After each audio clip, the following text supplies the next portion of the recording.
Assalamualaikum warahmatullahi wabarakatuh. Waalaikumsalam warahmatullahi wabarakatuh.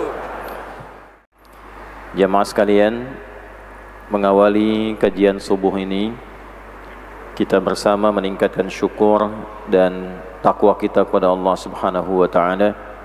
Kita bersyukur diberikan kesempatan untuk menjalani kembali aktivitas kehidupan kita setelah beristirahat dalam malam yang telah kita lalui. Kita berdoa mengawali aktivitas saat kita terbangun dengan bersyukur pada Allah. Alhamdulillahilladzi ahyana ba'dama amatana wa ilaihin nusyur. Dalam doa itu terkandung syukur, terkandung pengakuan, dan terkandung komitmen. Kita syukur diberikan kesempatan hidup saat sebagian hamba Allah, sebagian mungkin saudara kita, teman kita, kerabat kita sudah kembali kepada Allah mendahului kita.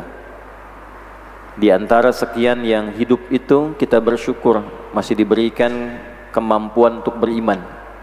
Saat sebagian yang hidup, ada yang belum beriman kepada Allah. Dan kita berdoa semoga yang belum beriman dapat beriman pada Allah Subhanahu wa Ta'ala.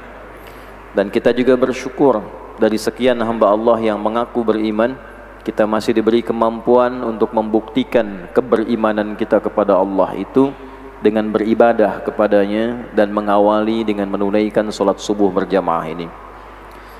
Kedua, ada pengakuan bahwa hidup kita ini tidak abadi. Ba'dama amatana, ba'da pakai ma itu menunjukkan sesuatu yang berlangsung sementara.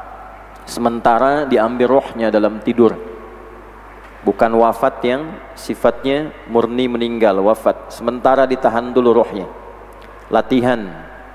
Latihan untuk nanti menghadapi roh yang diambil untuk selamanya, meninggalkan dunia ini. Jadi setiap malam kita itu berlatih untuk menghadirkan pengakuan bahwa kehidupan dunia ini tidak selamanya. Karena itu ada sunnah sebelum tidur kita banyak beristighfar, ingat-ingat bekal pulang. Sekiranya mata itu terpejam, tidak terbuka kembali, bekal apa yang sudah kita siapkan untuk pulang menghadap Allah. Jadi yang dikenakan, yang diraih, yang didapat di dunia ini, kita mengakui itu sementara. Kalau kaya, dunia kayanya sementara.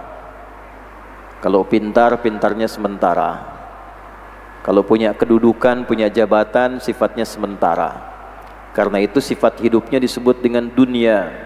Dari kata dana, yadnu, dunuan, wa dunyaan, sesuatu yang cepat punah. Kayaknya baru kemarin kajian, sekarang ketemu lagi. Punah, rusak. Dunia itu kalaupun gak diapa-apakan rusak sendiri. Punya handphone bagus-bagus, simpan aja, nanti rusak sendiri dunia itu. Ada gelas gak diapa-apakan, nanti rusak sendiri itu dunia.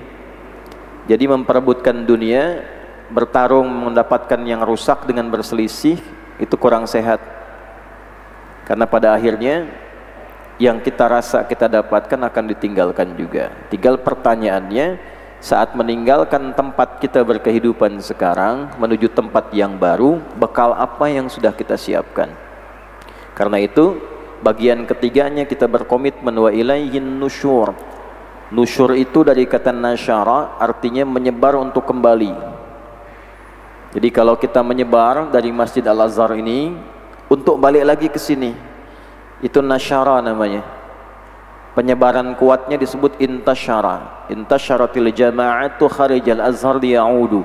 Jamaah menyebar keluar banyak untuk balik lagi ke sini. Nah, sifatnya disebut nusyur. Jadi kita mengatakan, ya Allah, terima kasih. Aku diberi kesempatan untuk hidup beraktivitas kembali sesuai ajal. Dan telah diberi pelajaran ditahan nyawa sementara untuk persiapan pulang.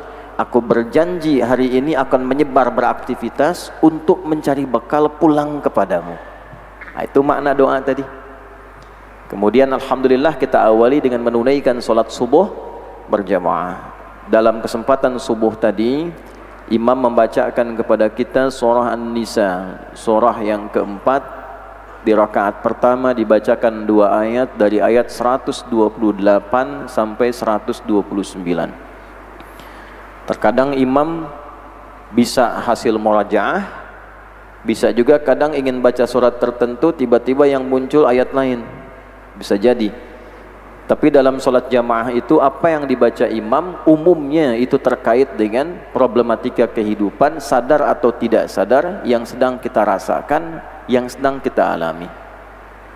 Nah, di antara petunjuknya Allah menyampaikan, jika dalam hubungan rumah tangga itu, wa ini mru'un khafat min ba'liha nusyuzan aw i'radan fala junaha alaihima ay yusliha bainahuma sulha. Jika dalam kehidupan rumah tangga pasangan ada kecurigaan pada pasangannya itu bisa menyimpang dari komitmen rumah tangga atau bahkan mungkin berselingkuh, maka jangan sampai kecurigaan itu langsung dibuka meluas ke publik. Masalah-masalah rumah tangga itu masalah privat. Ya, jadi kalau ada masalah, mau orang biasa, mau public figure, mau apapun, selesaikan dalam ranah privat. Jangan banyak dituangkan persoalan rumah tangga ke ranah publik. Mediasikan oleh orang-orang terbaik dari kalangan keluarga yang tahu inti persoalan, diminimalisir persoalannya sehingga selesai di ranah yang kecil dan tidak menyebar. Kalau itu bisa dikerjakan, kalau mau islah, Allah akan bimbing islah. Kalau disebar ke publik, tiba-tiba nanti islah baikan, sulit meralat sesuatu yang sudah tersebar keluar.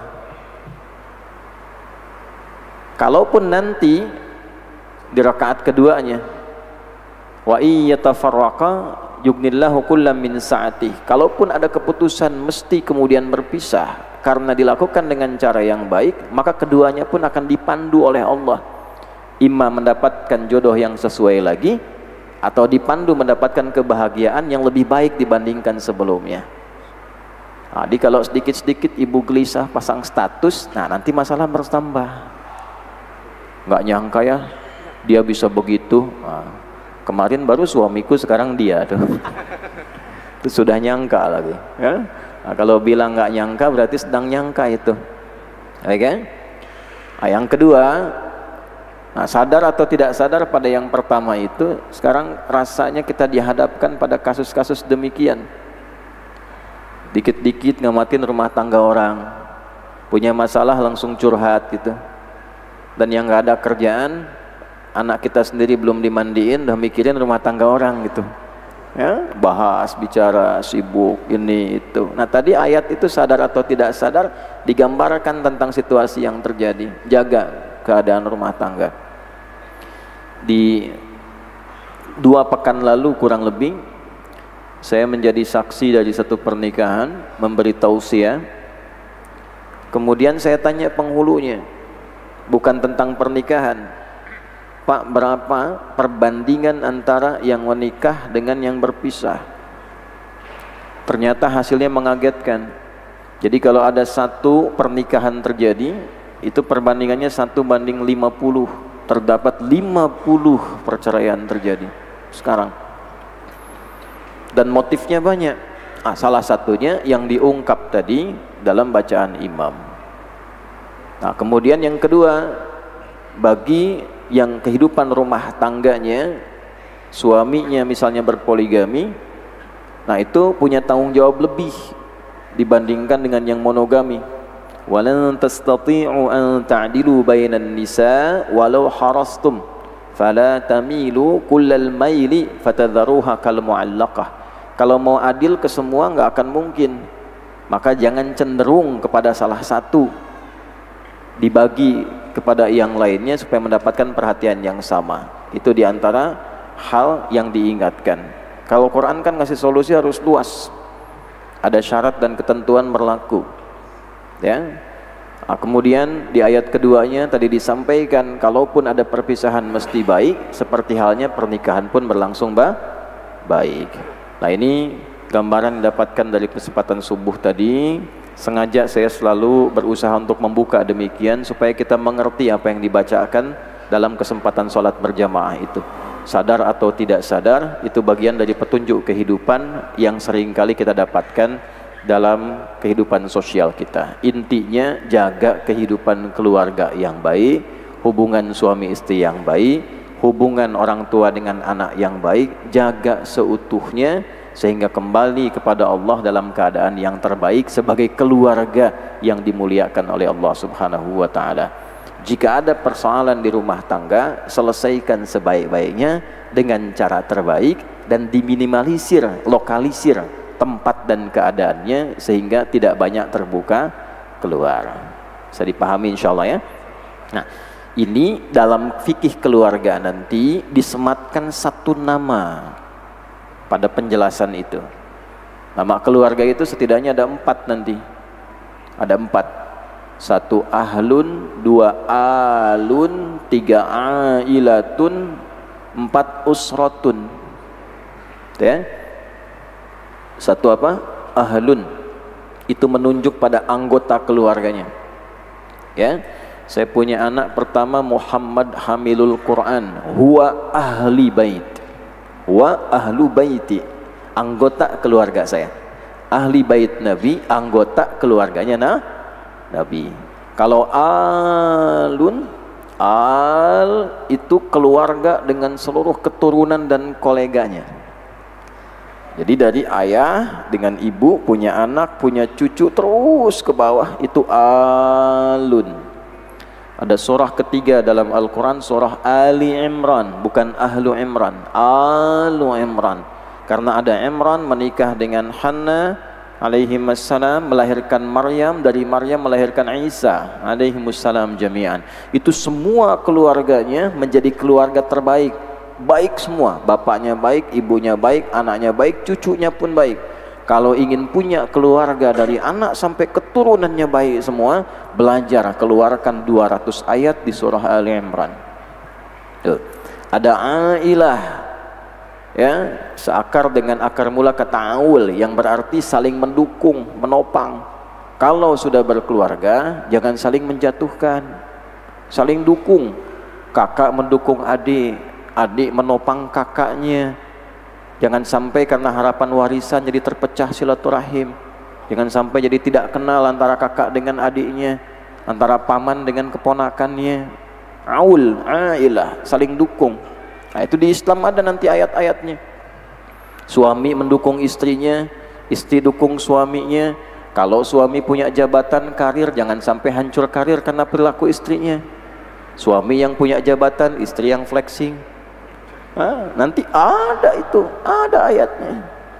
Ya, An-Nisa ayat ke-34 itu unik. Menjaga martabat keluarga ditekankannya kepada istri, walaupun suami punya kewajiban yang sama, tapi istri lebih ditekankan. Fassalihatu qanitatun hafidhatul lil ghaibi bima hafizallah. Istri yang salihah itu cirinya 2. Taat kepada Allah dengan cara menaati suaminya pada yang baik-baik menurut Allah. Suami minta berjilbab, jilbab. Suami minta istri ngaji, ngaji. Suami minta istri jaga rumah tangga baik ya, apa mau keluar dulu kerja, jaga. Itu istri yang begitu di dalam hadis riwayat At-Tirmidzi disebutkan menarik. Kalimatnya indah sekali. Idza shamat shamaha, walaupun hanya puasa Ramadan saja, tidak puasa sunnah. Kemudian salat sholaha, dan salat fardu saja nggak sempat salat sunnah. Tapi wa ata'at zaujaha, dia menaati suaminya karena Allah. Wa hafizat farjaha, dan menjaga kehormatannya. Qilanaha yaumal qiyamati, dikatakan kepada istri seperti itu di hari kiamat saat hisab yang menegangkan, udkhulil jannata min haitsu syi'ti, cepat segera masuk surga dari pintu mana saja yang kau inginkan. Nah, jadi begitu Bu, jangan dikira menjadi seorang ibu itu, seorang istri itu rendah statusnya, tidak, tinggi di hadapan Allah. Kemudian yang kedua, menjaga martabat suami, rumah tangga, terutama ketika tidak sedang bersamanya. Saya coba cari-cari itu penekanannya kemana, kenapa ditekankan ke perempuan ke situ. Oh ternyata salah satunya apa yang dikerjakan suami, termasuk jabatan yang diemban suami, istri ikut di dalamnya, tidak sebaliknya. Suaminya RT, istrinya ibu RT. Suaminya wali kota, istrinya ibu, tidak sebaliknya. Ibu yang wali kota, suami nggak ikut jadi bapak wali kota, tidak. Tapi kalau suami punya jabatan, istri ikut. Suaminya bapak direktur, ibunya ibu direktur, padahal yang direktur siapa? Suaminya. Nah, apapun yang dikerjakan oleh istri, suami terbawa. Nah, itu diantaranya. Itulah aul. Jadi saling mendukung, saling menopang, saling menguatkan. Yang ketiga, usratun, seakar dengan kata sir nanti kedalamannya, yaitu rahasia. Di dalam kehidupan rumah tangga ada bagian-bagian yang harus terjaga secara rahasia, yang diketahui oleh anggota keluarga inti saja, jangan terbuka keluar. Ada yang sifatnya tempat. Nabi itu walaupun desain rumahnya sederhana, tapi ada bagian privasi yang nggak bisa diakses orang luar. Makanya desain ruang tamunya rumah Nabi walaupun sederhana, itu tidak tembus langsung ke kamar utama. Kalau teman-teman lihat tuh desain rumahnya Nabi itu, nggak tembus langsung, terima tamu sisi mana, jadi nggak kelihatan. Nah, ibu kalau bawa teman-teman pengajian ke rumah, jangan ditunjukin kamar utamanya. Nah, di foto ceklik, ternyata Hello Kitty ya, di-upload ya. Nah, itu gambarannya. Nah, ada ruang-ruang yang tidak boleh terbuka ke publik. Makanya kalau ada persoalan, jangan sedikit-sedikit rekam, sedikit-sedikit upload. Nanti heboh dibahas, bikin podcast rame gitu, nggak selesai-selesai. Jelas ya? Nah, itu tafsir yang tadi. Kalau sudah paham, mari kita lanjutkan kajian kita. Tadi itu muqaddimah ya, kita belum mulai. Ini belum baca kitab nih, kita ngajinya di sini. Bismillahirrahmanirrahim. Kita lanjutkan kajian kitab kita, kitab Adabul Alim wal Muta'allim, karya Hadratus Syekh Muhammad Hashim bin Asy'ari. Semoga Allah Subhanahu wa taala menambahkan cahaya kepada beliau, menambahkan kemuliaan pada beliau dan keluarganya, dan semoga kita diberikan percikan kemuliaan dan cahaya kebaikan itu. Bismillahirrahmanirrahim. Di halaman ke-26 masih dalam topik 10 adab penuntut ilmu, yang dengan 10 adab ini Allah memberikan jaminan kemudahan dalam mendapatkan ilmu, kemudahan dalam memahami ilmu, dan kemudahan dalam mengamalkan ilmu. Tuh ya. Jadi ada yang mudah dapat, hafal mudah, tapi yang dihafal itu belum tentu paham. Nah, baik Al-Quran, ada penghafal Quran yang tidak memahami apa yang dihafalkan, ada. Walaupun itu juga baik, karena ada fungsi qiraah. Jadi imam tidak harus memahami isi Al-Quran, hafal Qurannya, bisa baca benar, bagus, sesuai hukum, jadi imam. Itu fungsi qiraah, orangnya qari. Ada fungsi yang kedua, untuk tilawah, membawa Al-Quran sebagai pedoman hidup. Tahu ayatnya, paham isinya. Dengan paham itu bisa dipilih. Saya aktivitasnya bekerja, dagang, keluarkan ayat-ayat dagang, ayat-ayat panduan kerja berdagang dalam Quran, dipakai saat beraktivitas. Saya kuliah, sekolah, keluarkan ayat-ayat ilmu, jadi kurikulum bagaimana sekolah yang baik, belajar ilmu yang bagus, demikian seterusnya. Nah, itu tilawah namanya. Ada orang yang paham tapi belum punya kemampuan untuk mengamalkan. Tahu ayat tahajud, paham kalau tahajud itu pahalanya banyak, tapi belum punya kemampuan untuk tahajud. Tahu keutamaan puasa, tahu keutamaan puasa sunnah, Senin Kamis fadilahnya apa, tapi belum punya kemampuan untuk mengamalkan. Tahu surat Al-Mulk itu fadilahnya apa, Yasin fadilahnya apa, Al-Kahf fadilahnya apa, tahu, paham, tapi belum punya kemampuan untuk baca, untuk mengamalkan, untuk melakukan. Nah, kalau kita menginginkan ketiganya, ini ideal, mudah dapatnya, mudah pahamnya, mudah mengamalkannya. Para ulama mengeluarkan tips, langkah-langkah yang disimpulkan dari isyarat Al-Quran ataupun ayatnya secara langsung. Jadi kadang ulama itu turunkan ayatnya, turunkan hadisnya, beri penjelasan. Ada yang buat simple, ayatnya sudah masyhur, maka dicukupkan pada ayatnya itu, diambil kesimpulan intisari ayat, dituangkan dalam penjelasan. Langkah 1, langkah 2, langkah 3. Ada yang begitu. Ada yang langsung mengambil penjelasan nabinya, hadisnya ini, riwayat-riwayatnya ini, langkahnya seperti ini. Ada demikian. Nah, di antara yang merangkum itu, selain nanti misalnya ada Al-Imam An-Nawawi Ad-Dimashqi, Yahya bin Syaraf rahimahullahu ta'ala, dalam kitabnya At-Tibyan fi Adab Hamalatil Quran, kita temukan juga Hadratus Syekh Muhammad Hashim bin Ash'ari. Syekh Hashim, dari 17 kitab yang dituliskan ini, kitab pertamanya merangkum tentang itu, Adabul Alim wal Muta'allim. Di halaman ke-24 beliau menampilkan subtopik 10 langkah taktis ini berupa adab dan etika bagi muta'allimin, penuntut ilmu. Kita telah bahas 5, sekarang kita masuk pada yang ke-6 di halaman 26. Nah, bagi yang baru bergabung, silahkan nanti dilihat kembali videonya yang sebelum hari ini untuk melihat yang terangkai 1, 2, 3, 4, 5. Sekarang masuk pada yang ke-6. Apa saja yang dilakukan penuntut ilmu, baik yang sifatnya resmi, formal, belajar di kampus, belajar di sekolah, ibu punya cucu, masuk dari kecil, dari TK, setelah itu S semua, SD, SMP, SMA, S1, S2, S3, S, sampai dingin tuh, ya. Nah, itu supaya pintar bagaimana? Pintar juga mengamalkannya bagaimana? Atau kita jamaah yang belajar nih, belajar seperti ini, bagaimana cepat nangkap, cepat ngamalkan? Nah, ini kita akan masuk pada yang ke-6.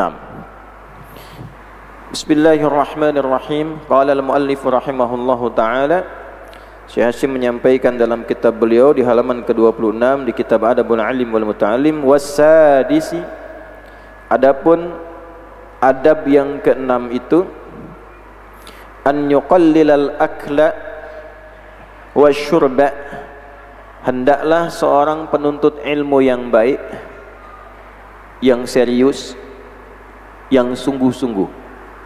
Nah, karena di sini disampaikannya lil muta'allimin. Saya pernah sampaikan dari sejak muqaddimah di awal, penuntut ilmu, pembelajar itu nanti biasanya ada 2 nama yang melekat. Kalau sifat umumnya tullabul ilmi, para penuntut ilmu, tapi nama khususnya 2 yang melekat. Ada daris, dari kata darasa, ya.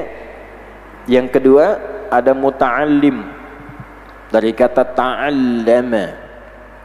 Jelas ya? Ada kata darasa, darasa yadrusu, darasan wa dirasatan, ya. Yang kedua ta'allama, ya ta'allamu ta'alluman, fahuwa muta'allim. Kalau kata darasa, biasanya ini awal umum kata ini diletakkan untuk menunjuk pelajaran yang sifatnya ringan, dasar, ya, kecil, masih bertahap awal-awal. Makanya tempatnya disebut madrasah. Kalau diajarkan secara bertahap itu pakai tasydid, darrasa yudarrisu, mengajar secara bertahap dari awal. Gurunya disebut mudarris. Karena itu kenapa SD disebutnya madrasah, madrasah ibtidaiyah, karena materinya masih dasar, masih kecil-kecil. Nah, makanya di sekolah-sekolah kalau ngajar anak SD jangan terlalu tinggi juga. Wah, ini materi SD banyak, kan tidak langsung jadi profesor anak SD itu. Kan masih dalam tahap bermain, porsinya banyak. Masih 70% main, 30% belajar. Saya lihat anak-anak SD sekarang terlalu serius itu, ya, sehingga dia dewasa sebelum waktunya. Intelektualnya dipaksa matang, mentalnya belum matang sepenuhnya. Akhirnya yang terjadi ada ketidakseimbangan, ada ketidaksiapan secara mental.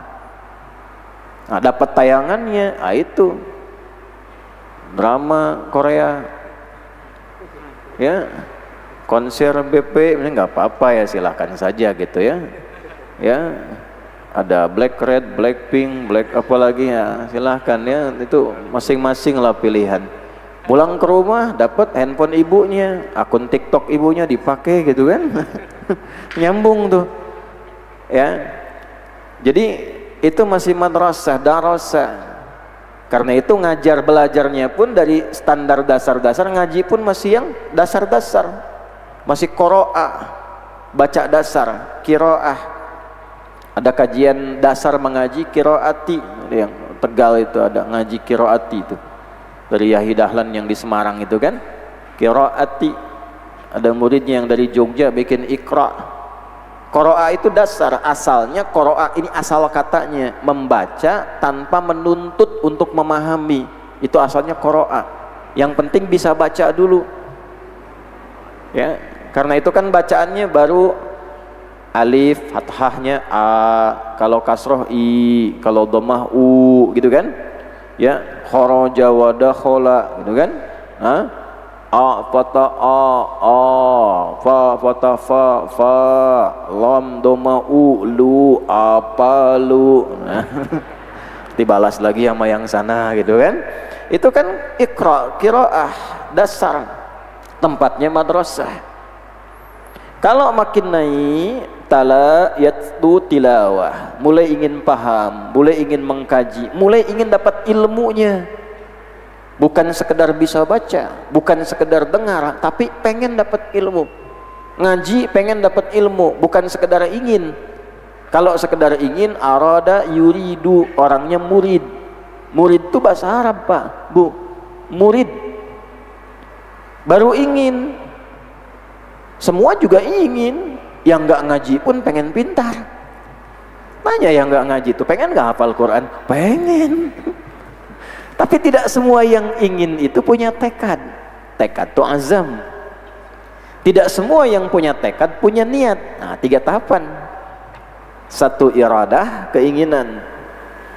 Mau haji? Mau. Semua pengen, tidak ada yang nggak pengen. Mau masuk surga? Mau. Makanya kata Nabi, semua umatku akan masuk surga kecuali yang nggak pengen.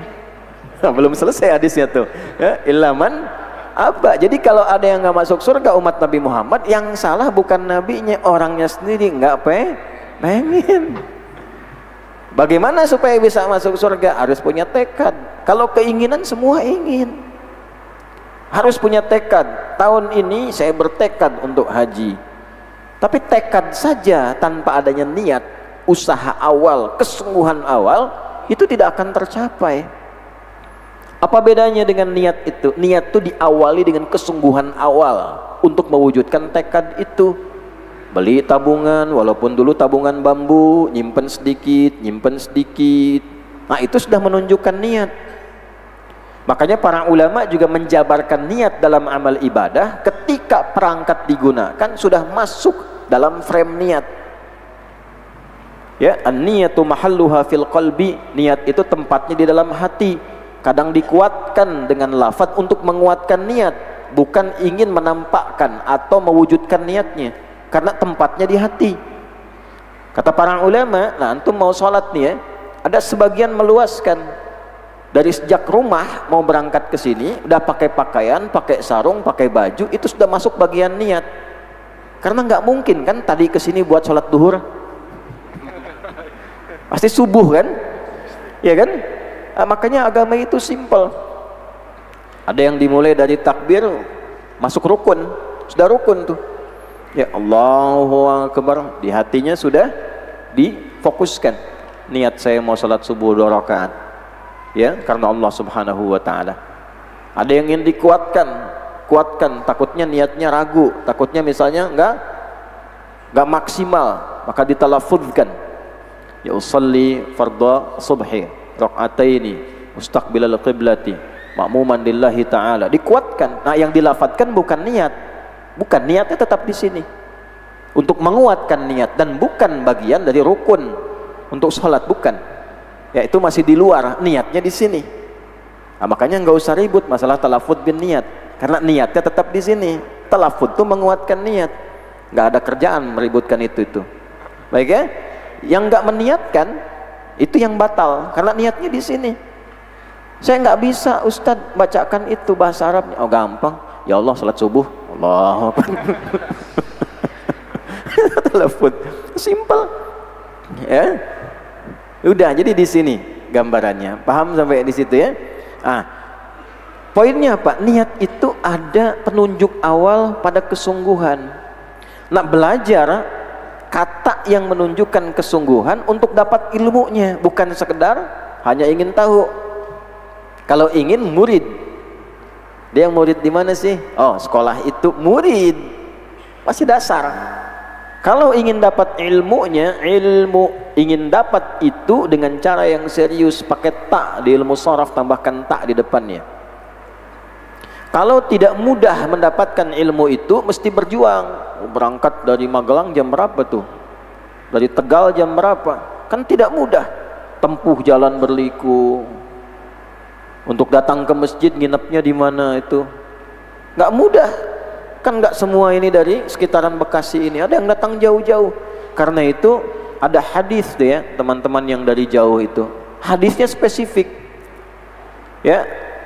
Man salaka tariqan yaltamisu fihi ilma, siapa yang berupaya menempuh perjalanan yang tidak mudah hanya untuk mendapat ilmu, ngaji, mau belajar, bukan sekedar rihlah, pengen dapat ilmu, menempuh jalan tidak mudah, itu jangan dikira biasa. Oleh Allah diperintahkan pada malaikat, catat malaikat, sahhalallahu lahu tariqan ilal jannah, jadikan kesungguhannya untuk mendapat ilmu itu meringankan langkah dia saat hisab langsung menuju surganya Allah Subhanahu wa taala. Itu. Karena itu ulama kalau ditanya tentang fatwa taubat, itu banyak yang mengarahkan ke majelis ilmu.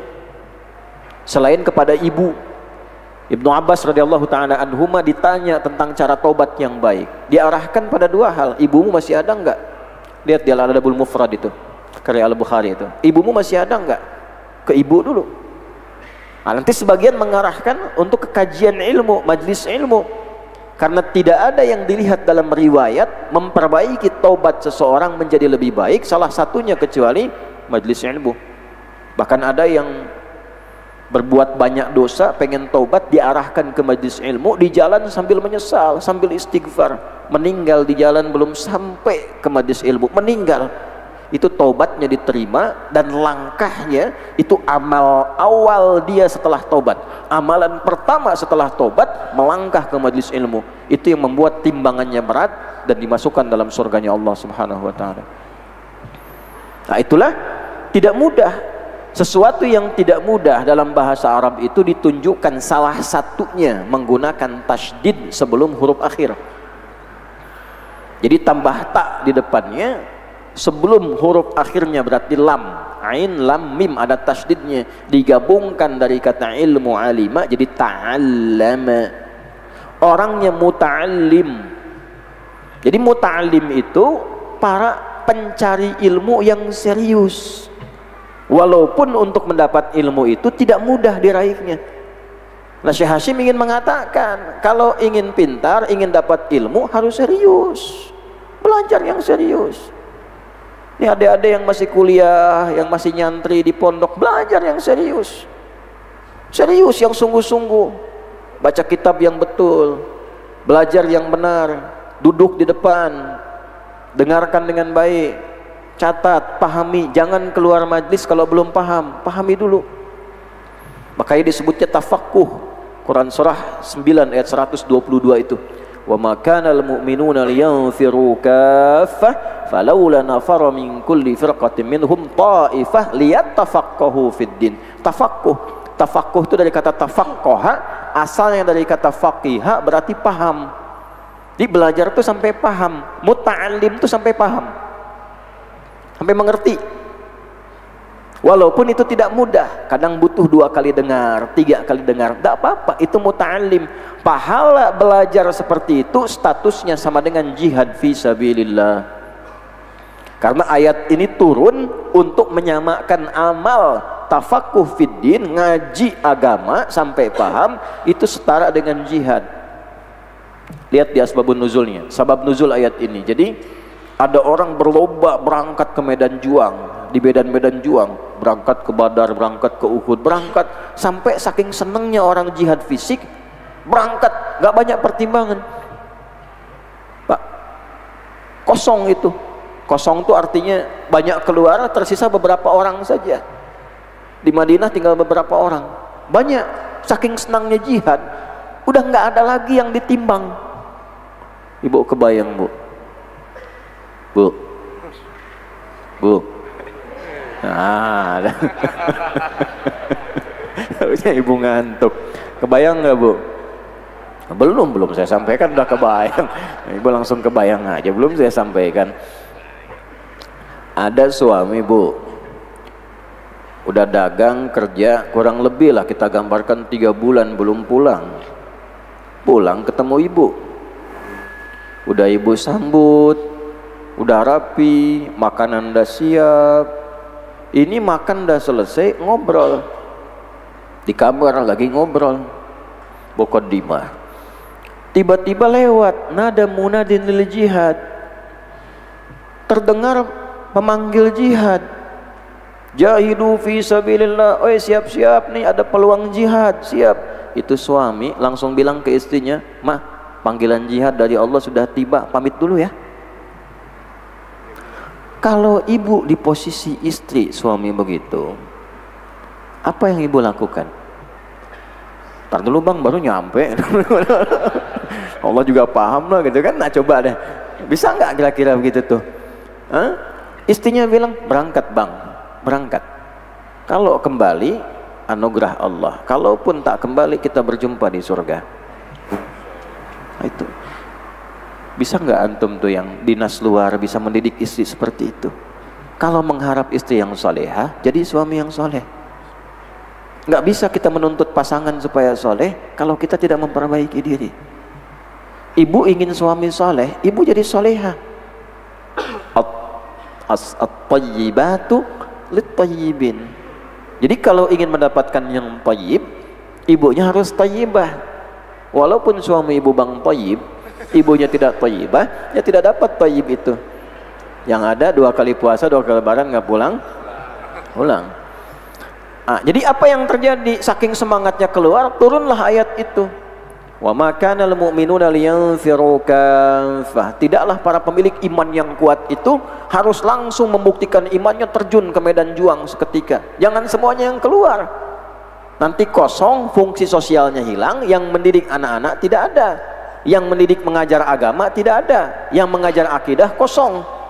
Falaula nafara min kulli firqatin minhum ta'ifah, hendaklah ada sebagian yang mengkhususkan diri mereka liyatafaqahu fid din, untuk belajar khusus serius memahami ajaran agama. Waliyunziru qaumahum, kalau sudah paham, sudah hafal, ngajar lagi kaumnya, ngajar lagi masyarakat di kampungnya, di desanya. Ibu nanti dari sini pulang, sampaikan lagi. Ditanya, apa yang dapat yang jauh-jauh ke Bekasi? Tadi saya baru belajar 1 hadis, 1 ayat begini. Sampai la'allahum yahdharun, supaya penduduk kampung di desa tahu juga informasi yang telah kita dapatkan itu. Itu cara belajar seperti itu, ulama sepakat semuanya. Itu statusnya sama dengan jihad fi sabilillah. Sama dengan yang juang keluar.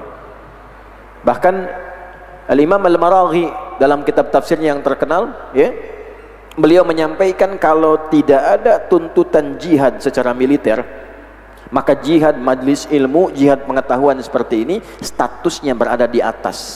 Sampai tiba jihad militer itu setara lagi. Makanya dulu begitu Mbah Hashim mengatakan resolusi jihad, yang keluar kan orang pesantren semua. Dari mana-mana orang pesantren itu. Karena bekalnya sudah ada. Belum ada panggilan itu, di pesantren itu sudah jihad, ngaji begini sudah jihad. Kalau wafat statusnya syahid. Syahid nomor 2. Ya, ada syahid fil akhirati duna dunya. Di akhirat statusnya dicatat syahid. Walaupun di dunianya terlihat seperti orang biasa. Tetap dimandikan, tetap dikafani. Kecuali kalau di medan juang tidak dikafani, meninggal nih. Di medan juang dalam konteks jihad, ada muftinya, ada qadhinya, ya, ulama negara memfatwakan karena kondisi terdesak jihad, membela agama di dalamnya juga. Sebab kalau di infansi, agama ini terancam juga. Makanya dulu para pejuang kita, para kiai ketika keluar untuk berjihad, motivasi utamanya itu salah satunya apa? Lillah, karena Allah, untuk mempertahankan agama. Jadi kalau agama dibela dengan baik, negara, bangsa akan dapat bagian maslahatnya, karena otomatis bangsanya terjaga. Otomatis. Makanya kalimat pertamanya Allahu Akbar. Dan itu diakui dalam pembukaan Undang-Undang Dasar itu, nikmat merdeka itu atas rahmat Allah, atas berkat rahmat Allah yang Maha Kuasa, dan dengan didorongkan oleh keinginan luhur. Ayo, kata Allah di situ mau ditafsirkan apa? Nah, jadi ngaji ini penting. Nggak bisa, algoritma Indonesia itu salah satunya lapis keagamaan. Makanya majelis jangan kosong. Kalau kosong nanti jiwa-jiwangnya berkurang. Nah, kesungguhan untuk meraih ilmu itu digambarkan dengan ujungnya ada tasdidnya, pahalanya tinggi.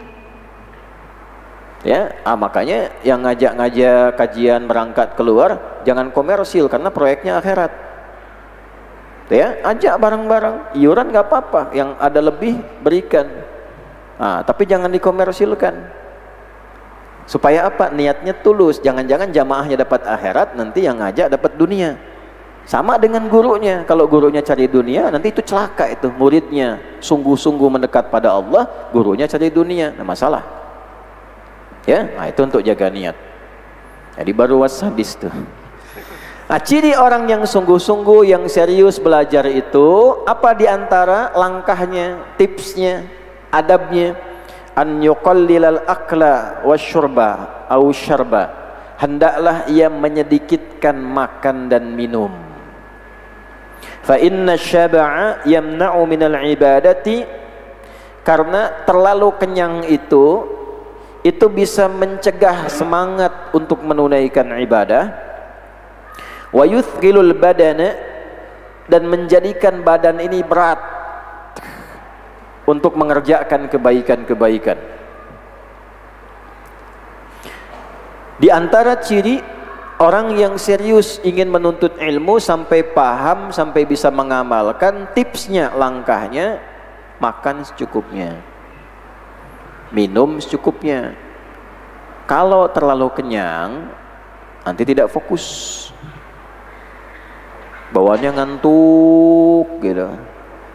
Coba kalau nggak percaya, silakan sebelum kesini makan dulu yang banyak tuh, ya, ketupat 2 piring, ya, tambah misalnya apa aja sampai kenyang aja, nggak selera, ya, nggak selera. Yamna'u minal ibadah, salatnya pun nggak akan khusyuk. Allahu Akbar, ruku nggak enak, sujud lama, taunya ketiduran ya. Begitu mau sholat jenazah, baru dia semangat, saking semangatnya ruku. Ya. Nah, itu jangan terlalu kenyang. Tidak dilarang, makan silakan, minum silakan, cuma jangan terlalu kenyang, supaya badan ini mudah rileks, mau fokus enak, mau nulis gampang. Ya, makan minum silakan, tapi jangan berlebihan. Ini saya tadi malam tuh sempat saya ngeluarkan beberapa catatan-catatan nih. Saya kasih hasyiah ini berapa catatan dari kalam para ulama sahabat, ya, termasuk para tabi'in ulama terkait bab ini. Di sini belum ada. Ini saya beri hasyiah. Semalam saya coba keluarkan catat-catat. Kemarin saya ngajar di Tanah Kusir, itu malamnya 1 jam saya tidur itu. Jam 3 baru istirahat. Malamnya ngaji dulu. Ya, buat catatan-catatan itu. Masih ngaji, kita juga baca juga. Ngaji. Buka alfiahnya apa, bab ini, terus yang tafsirnya, hadisnya. Nah, ini tadi malam alhamdulillah dapat catatan tentang bab ini. Nah, di sini belum ada itu bukan berarti nggak ada. Karena Mbah Hashim sanadnya sudah lengkap dalam hadis. Sebelum kitab ini dibuka, sanadnya sudah disebutkan dulu di sini. Wah, ini yang sanad Al-Bukhari, ini sanad Muslim dan sebagainya. Karena itu di awal saya katakan kadang metode para ulama menampilkan intisarinya langsung. Jelas?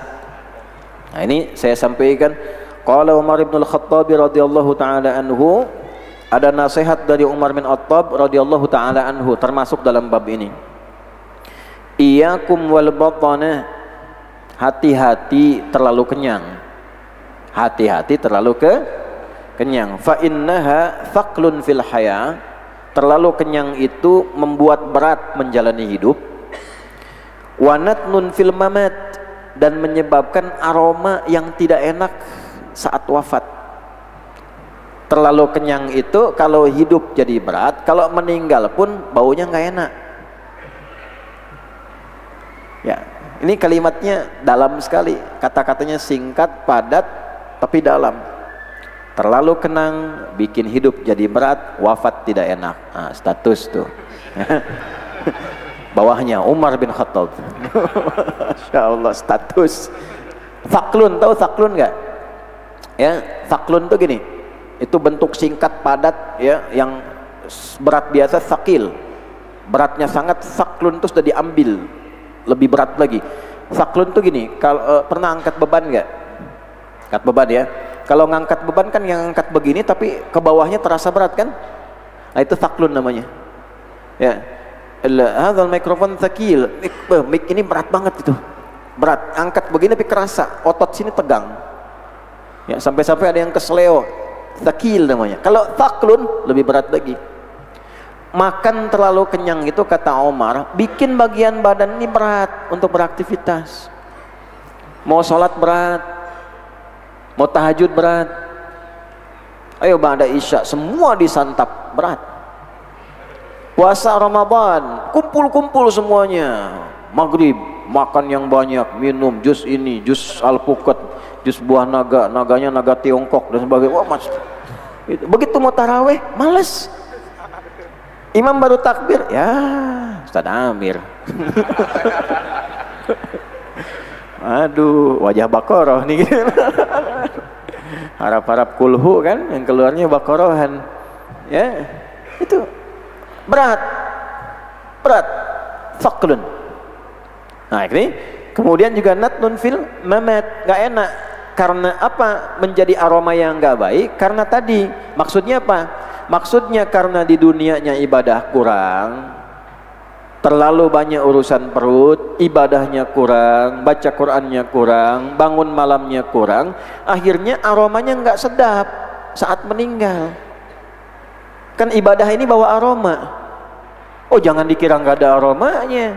Semakin banyak ibadah, semakin wangi bagian tubuh kita itu saat wafat. Terawat, terjaga. Banyak kisah menunjukkan bagaimana orang yang meningkatkan ibadah, meningkatkan taat, menjaga maksiat, betapa wangi Allah balas kewangian dalam dirinya itu. Ada satu riwayat Al-Quran dibaca dengan riwayat Qalun dan Warash dari Nafi'. Imam Nafi' Al-Madani itu, Nafi' Al-Madani itu punya kekurangan secara fisik. Telinganya kurang mendengar jelas. Tapi kalau ingin mengoreksi muridnya baca Quran, beliau diberi oleh Allah kelebihan yang luar biasa. Bisa melihat kesalahan murid dalam membaca hanya dengan gerakan bibirnya saja. Dan yang dahsyat, setiap kali bicara keluar aroma wangi dari lisannya. Tuh, itu dalam hidupnya. Ada pemuda soleh belum menikah, muda. Ada yang belum menikah di sini. Insya Allah ya. Nah, boleh diikuti nih caranya. Mudah-mudahan sebelum kiamat kurang 2 hari ya bisa dapat. Masih ada sehari kan lumayan. Itu jaga diri, nggak maksiat bu, rajin sholat, rajin ibadah, jualan, cuma dagang biasa, anak muda. Ini kisah nyata. Digoda seorang perempuan cantik. Oh, cantiknya udah nggak kebayang. Bang, beli bang. Masuk ke rumah, dikira beli dagangan, belum beli si abang. Bang, beli. Wali, sini dulu bang, masuk. Tutup pintu semua. Mau digoda. Antum deh tadi yang bilang angkat tangan. Belum nikah, ada perempuan manggil antum ke rumahnya. Itu perempuan, kalau dilihat mata tidak berkedip, wajah tidak berpaling, saking cantiknya. Bang, sini bang. Udah masuk tuh. Digoda untuk berhubungan seksual. Kira-kira antum gimana tuh? Nah ya, apa yang terjadi? Karena ini pemuda takwa, taat tuh lawannya maksiat. Semakin banyak taat, semakin jauh dari maksiat. Imannya aktif. Iman yang aktif untuk mencegah maksiat, nanti ada pelindung namanya burhan. Burhan itu pelindung yang melindungi pemiliknya dari dorongan maksiat. Nabi Yusuf alaihissalam ketika digoda oleh istrinya Al-Aziz untuk melakukan tindakan yang buruk, fahisyah, maka Allah memberikan burhan pada beliau. Laula arra'a burhana rabbi. Kalaulah tidak mendapatkan burhan Rabbnya itu, ya, makanya wakafnya di situ. Wakafnya di situ. Jadi laula arra'a burhana rabbi. Burhan, Pak Burhan, bapak yang menghindar dari maksiat. Nah, awas tuh burhan, ya, Pak Burhan tuh, itu maknanya menghindar dari maksiat. Maka apa yang terjadi? Diberikan oleh Allah ilham, burhannya aktif. Karena digoda, kalau dia menolak, diteriaki pencuri, diteriaki pemerkosa. Oh, maka dia izin dulu. Saya izin dulu kamar mandi sebentar katanya. Udah, izin di kamar mandi, maaf. Dia keluarkan kotoran di tubuhnya. Dia oleskan ke bagian tubuhnya sehingga menghasilkan bau yang tidak wajar. Begitu keluar kamar mandi, perempuannya langsung teriak, dasar orang gila, keluar dari rumah saya, keluar. Selamat. Meninggal orang itu. Saat meninggal itu Allah ganti perjuangannya tadi yang mengoleskan kotoran pada tubuhnya dengan keluarnya bau harum di seluruh jasadnya. Itu makanya anak muda yang bisa menjaga diri, menguatkan takwa, rajin ke masjid, rel masjid. Ada pemuda rel Madrid, ada pemuda rel masjid. Tuh, dia rajin tuh. Apa yang terjadi saat suasana hisab menegangkan? Allah berikan dia spesial 1 dari 7 golongan. Wa rajulun qalbuhu muta'alliqun bil masajid. Ya kan? Ada anak muda yang hatinya selalu terkait dengan masjid. Kenapa yang tua tidak disebut ustadz? Karena yang tua sudah otomatis ingat masjid. Yang muda dunianya masih di GBK tuh, ya, di stadion tuh nyari Blackpink, Black Panther macam-macam tuh kan. Nah, dia ke masjid. Nah, itu nggak mudah. Nah, kalau mau dinaikkan levelnya dengan menuntut ilmu, usahakan jangan terlalu kenyang. Kata Omar, kalau terlampau kenyang, mau ke kampus, mampir dulu kulineran. Kuliner sini, kuliner situ. Nyampe kampus malas nanti. Alih-alih duduk di depan, belakang. Hadisnya kan sahih. Fajalasa ilan Nabi sallallahu alaihi wasallam fa asnada rukbatayhi ila rukbatahi wa wada'a kaffayhi ala fakhidaihi. Ya, penuntut ilmu yang bagus itu duduk paling depan, kalau perlu dekat sama dosen. Ya, kemudian duduknya bersikap sempurna yang baik supaya kalau dosen bicara jelas kedengarannya. Mau ngantuk tahan-tahan susah. Belakang kan santai aja. Gitu. Susah. Fokusnya ada. Itu kan sikapnya demikian. Kebanyakan makan, duduk di depan pun dia tidur juga. Gitu. Nah, makanya kata Umar, kalau banyak perut itu kenyang, terlampau kenyang, bukan dilarang makan, terlampau kenyang, jadi bahaya. Ya sih? Qala al-Fudail Ibnu Iyad rahimahullahu taala. Nah, kalau Umar kan sudah tahu ya. Nah, ini Fudail. Siapa Fudail bin Iyad itu rahimahullahu taala? Ada yang tahu? 1 juta. Jangan lihat Google. 5 juta. Serius? Udah habis waktunya. Udah. Fudail bin Iyad, Imam Fudail bin Iyad rahimahullahu taala radhiyallahu taala anhu, lahir tahun 107 Hijrah di Uzbekistan. Wafatnya di Mekah. 107 Hijrah, mendapati awal kehidupan masa lalu yang sangat kelam. Itu raja rampok, pemimpin para perampok di masanya. preman, tukang palak, Fudail. Dan punya kawasan khusus daerah sekitaran Sirjis. Siapa yang lewat situ itu sudah disebut namanya aja, disebut namanya sudah gemetar. Tuh, sebut nama, udah gemetar. Belum berhadapan, karena sudah pasti kalau lewat situ tuh udah selesai, barang dagangan habis. Cuma jalur strategis, kalau nggak lewat situ biayanya makin mahal. Tuh. Di situ sudah ada pasukan Fudail dari 107 Hijrah. Menjadi perampok dengan masa bakti 40 tahun. Dinasnya 40 tahun berbakti dalam dunia hitam. 40 tahun.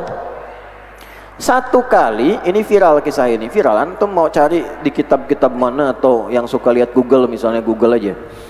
Satu kali Fudail ini berdinas tuh, aktif mau ngerampok. Ada rombongan pedagang, khususnya 3 pedagang utama. 3 orang ini sudah tahu info A1 kalau lewat situ terancam dagangan. Gimana caranya? Rapat para pedagang ini, diskusi dulu. Maka yang paling alim, paling soleh di antara mereka itu mengusulkan, nah inilah pentingnya bergaul. Antum kalau suka bisnis dagang, gaul dengan orang soleh, supaya perlindungan Allah pun ada di situ di saat-saat genting. Karena fikih bisnis, fikih dagang di Quran itu tidak pernah terlepas dari persaingan, melahirkan resiko juga. Antum kalau baru mulai biasa-biasa, nanti kalau sudah ramai, setannya pun ikut aktif di situ. Termasuk pada teman-teman yang lain, itu bisa ada persaingan yang tak sehat. Itu fikihnya begitu. Ada yang berusaha jatuhkan, ada yang berusaha nipu, ada yang berusaha menghancurkan dan sebagainya. Kalau nggak ada sifat soleh dalam perdagangan, sulit. Maka yang soleh mengusulkan, nanti kalau lewat area Sirjis itu, di area wilayahnya Fudail itu, kita keluarkan masing-masing anak panah, tapi sambil bacain Quran. Oh, sambil bacain apa? Quran. Sepakat semua. Maka begitu akan lewat, Fudail menyampaikan pada anak buahnya semua, mangsa udah dekat nih, mangsa sudah dekat. Saat nanti daerah yang agak gelap kita sergap. Begitu masuk ke wilayah garis merah itu, sampai di situ yang paling soleh duluan, dia bacakan surat Al-Hadid. Alam ya'ni lil ladzina amanu an takhsha'a qulubuhum li dzikrillah wa ma nazala minal wa la yakunu kal ladzina utul kitaba min qablikum fatala alaihimul amadu faqasat qulubuhum wa katsirun minhum fasiqun. Apakah belum tiba bagi orang yang mengaku beriman untuk taubat, kembali kepada Allah, untuk melembutkan hatinya, ingat Allah. Jangan seperti orang-orang ahli kitab dulu, dikasih nabi, kasih rasul, nggak mau dengar, akhirnya keras hatinya, akhirnya menutup diri dari hidayah, dan banyak jadi orang-orang menyimpang, orang fasik, pelaku maksiat. Panah dilesatkan, panahnya nggak kena. Oh, pedagang mana? Jauh. Anak buahnya ketawa, nggak kena. Fudail langsung teriak getar, saya kena panah Allah, katanya, gemetar. Saya kena panah Allah, pingsan. Anak buah panik, dikira panahnya kena pimpinan, dicek nggak ada, dibangunin lagi. Yang kedua mana? Bacain Az-Zariyat yang ayat 50 itu tuh. Fafirru ilallah inni lakum nadhirum mubin. Cepat taubat, balik sama Allah. Sungguh aku pengingat yang nyata bagi perilakumu ini. Cepat kembalilah pada Allah, nggak ada dosa yang nggak diampuni. Kena lagi tuh, ya. Kemudian kaget, getar lagi, saya kena panah Allah, jatuh lagi pingsan, ya. Kemudian pengikutnya bangunin lagi anak buahnya. Pada yang ketiga dipanah lagi, dibacain yang Az-Zumar tuh, ayat 54 kalau nggak salah. Coba dicek nanti kalau keliru ya. Wa anibu ila rabbikum wa aslimu lahu. cepat balik kepada Rabb, taubat, tunduk patuh. Min qabli ayyatiakumul adzabu tsumma la tunsurun. Nanti takutnya keburu meninggal, nggak sempat taubat, diazab dengan azab yang pedih, nggak ada yang nolong. Wah, itu yang terakhir itu. Udah langsung gemetar, jatuh. Saya kena panah Allah. Yang ketiga jatuh, buk, pingsan lagi. Begitu dibangunkan, kata Fudail, kalian semua anak buahku, udah pulang aja kalian, nah pulang aja kalian, saya sudah kena panah Allah, saya pengen taubat. Tuh, kita nggak tahu hidayah Allah itu datang seperti apa. Allah itu maha baik, maha baik. Nggak ngungkap aib kita, yang ngungkap aib itu kita sendiri, perilaku sendiri. Coba kalau saya dibuka aibnya, mana ada yang mau belajar begini? Mana ada yang mau belajar? Ini kelihatannya aja begini, kan ada aibnya juga. Kalau Allah buka, apa mungkin dari Magelang mau datang? Allah tuh maha baik. Setiap kita pasti punya masa lalu yang kelam, pasti itu.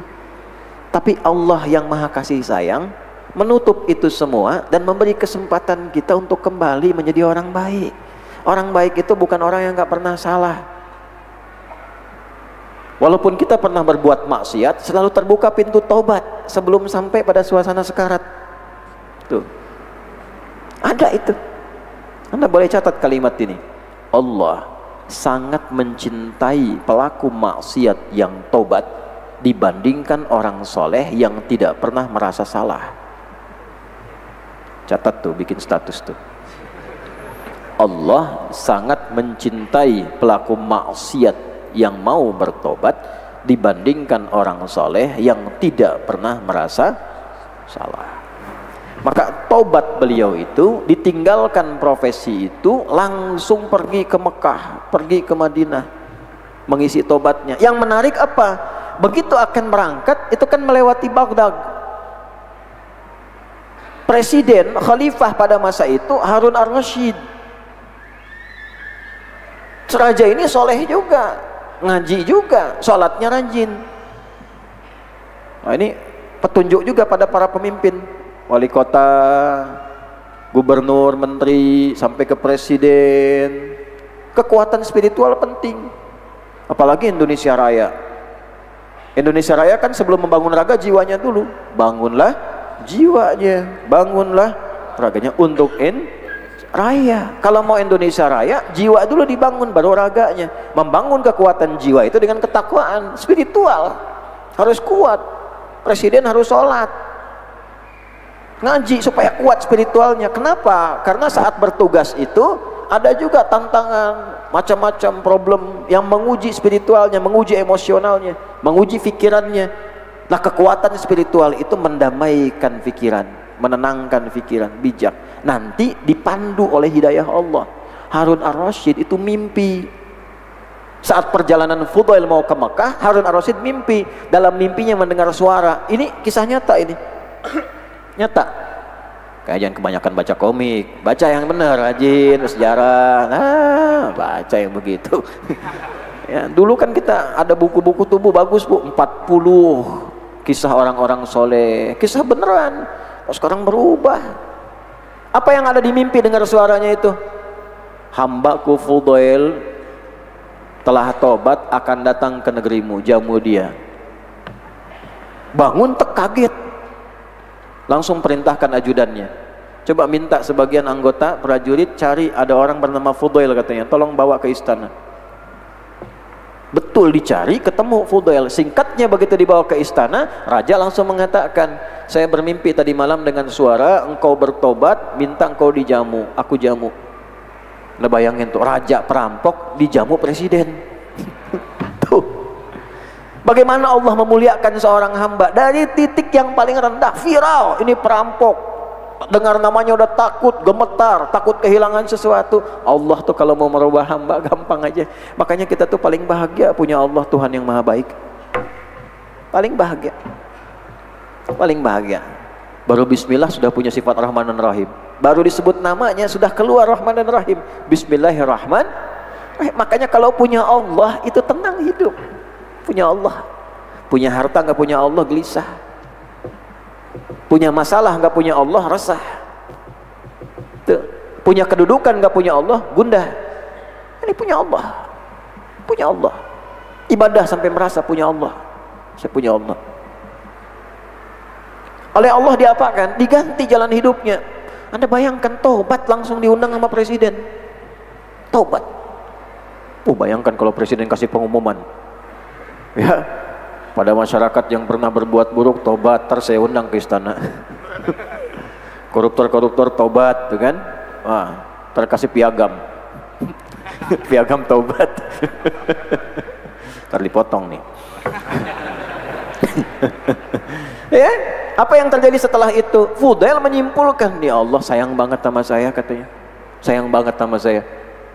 Saya baru niat taubat aja udah diberikan seperti ini perlakuannya. Maka semakin serius berangkat ke Mekah, nepi diri, fokus belajar, fokus taubat, fokus ibadah. Setelah ibadahnya makin bagus, ketutup yang buruknya. Kalau taat naik kan maksiat turun. Al-imanu yazidu wa yantaqisu, yazidu bil ta'ah wa yantaqisu bil maksiyah. Iman naik turun, naik dengan taat, turun dengan maksiat. Kalau taatnya naik, maksiat pasti turun. Jadi sebelum menuntut ilmu, taat dulu naikin supaya nurnya masuk. Nur. Nih cawan hati kita nih.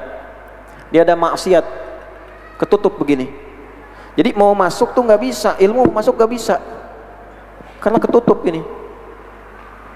Makanya kalau ada orang dinasehati susah, nah itu biasanya ketutup.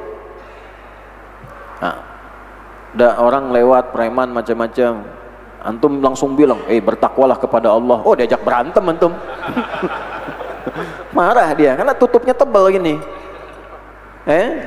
Antum lewat ya bang, udah sholat bang, apa lo katanya? Ini bisa marah.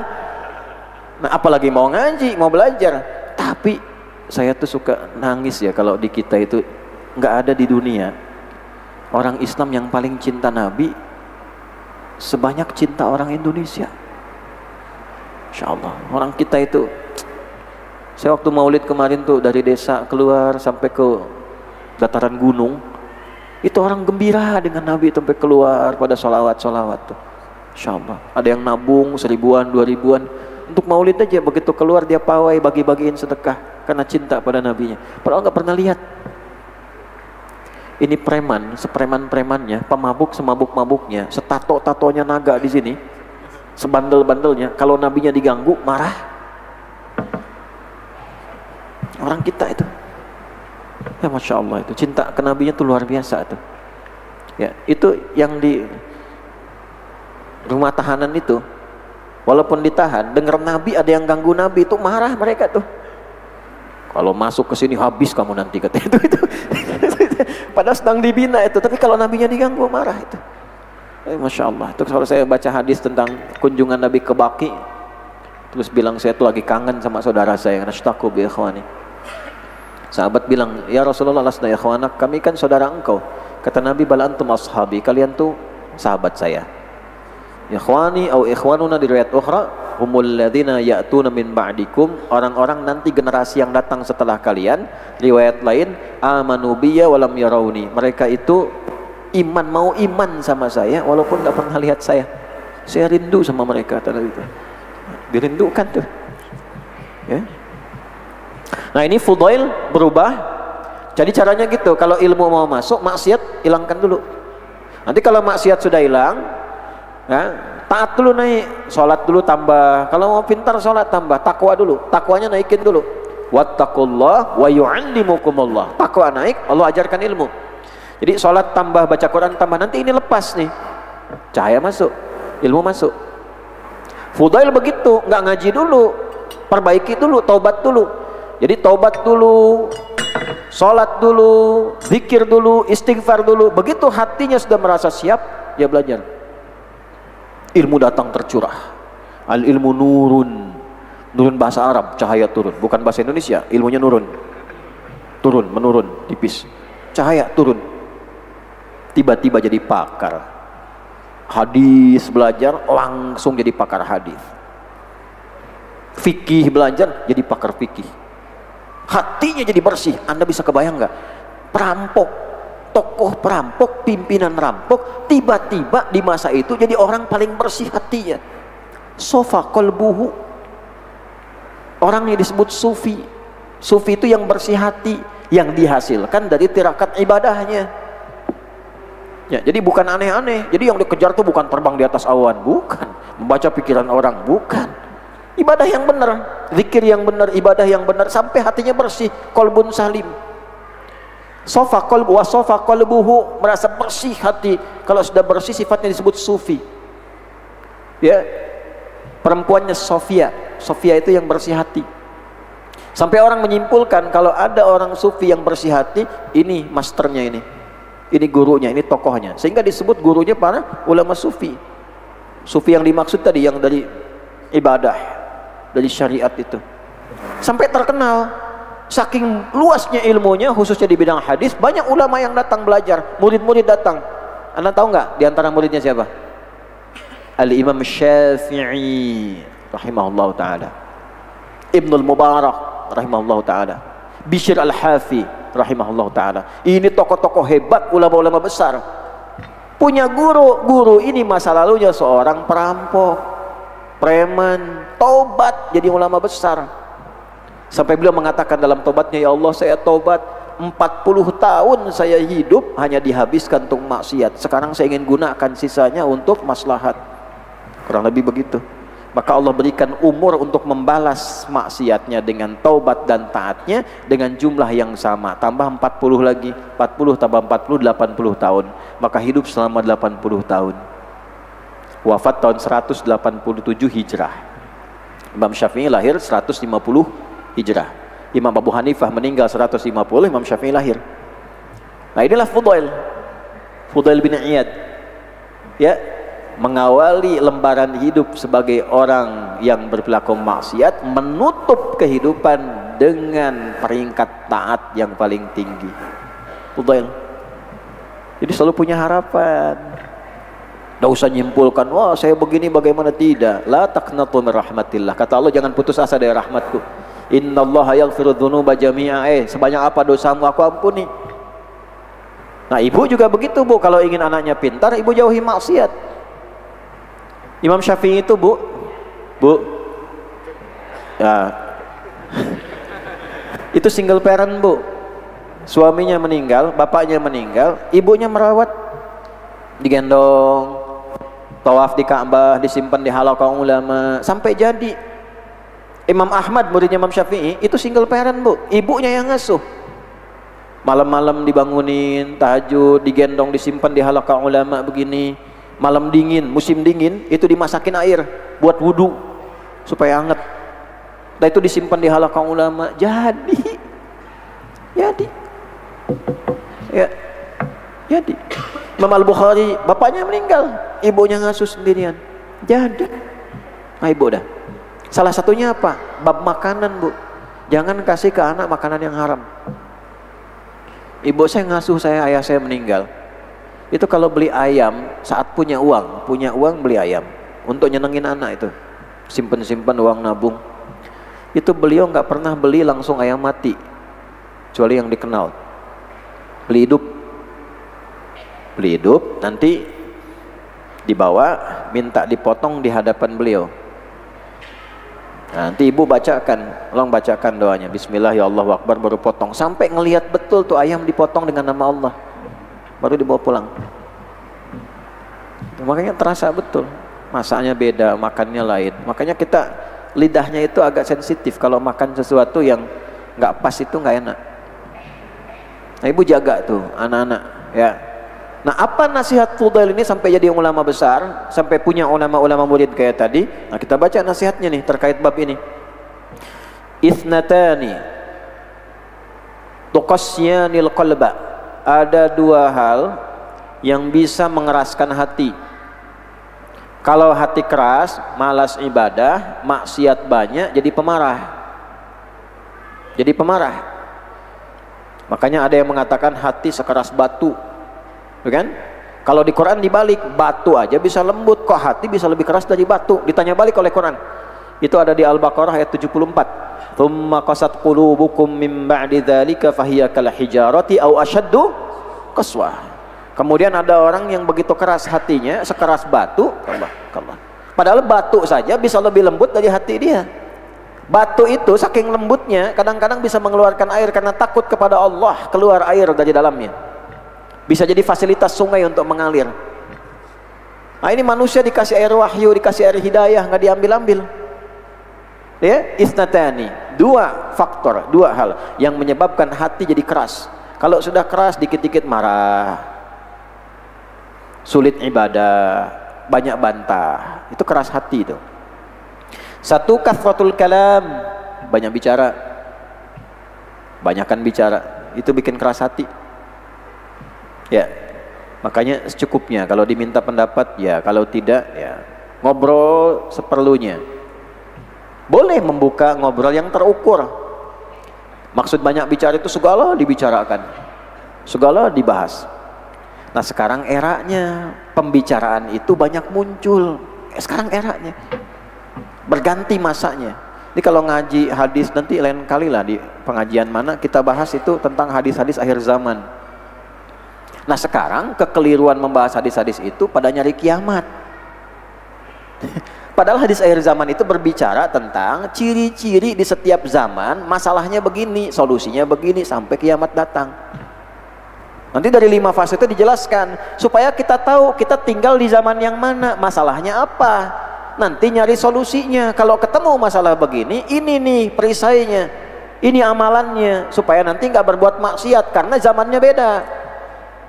Contoh, yushiku alla taquma sa'atu hatta, 1 yuqbadul ilmu, 2 yataqarabuz zamanu, 3 tataqarabul aswaqu, 4 tantashirul fitanu, 5 wa yakthurul kadhibu.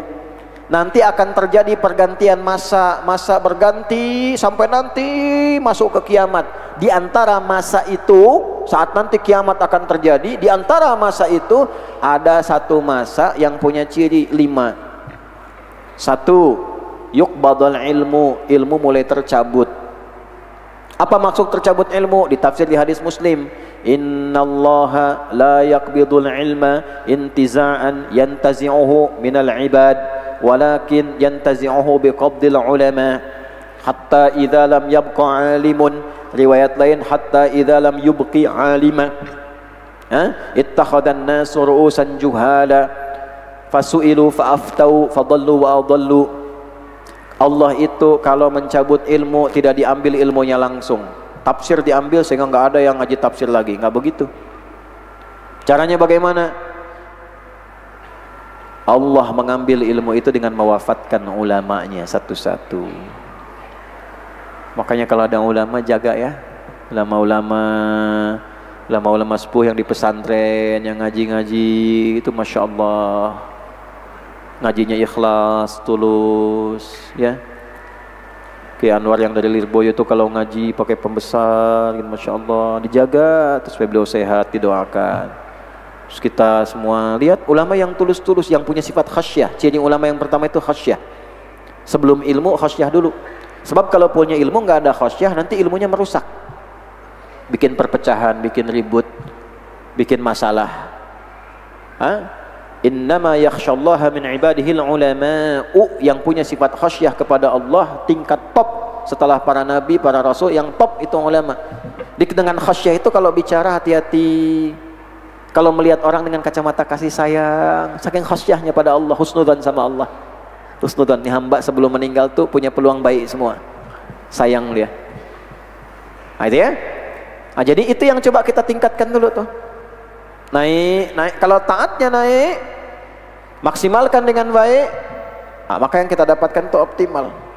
Nah, salah satu yang dijaga, saya balik dengan cepat supaya tidak terlambu kemana-mana, kathratul kalam, jangan kebanyakan bicara, jaga, diukur, tempatkan sewajarnya.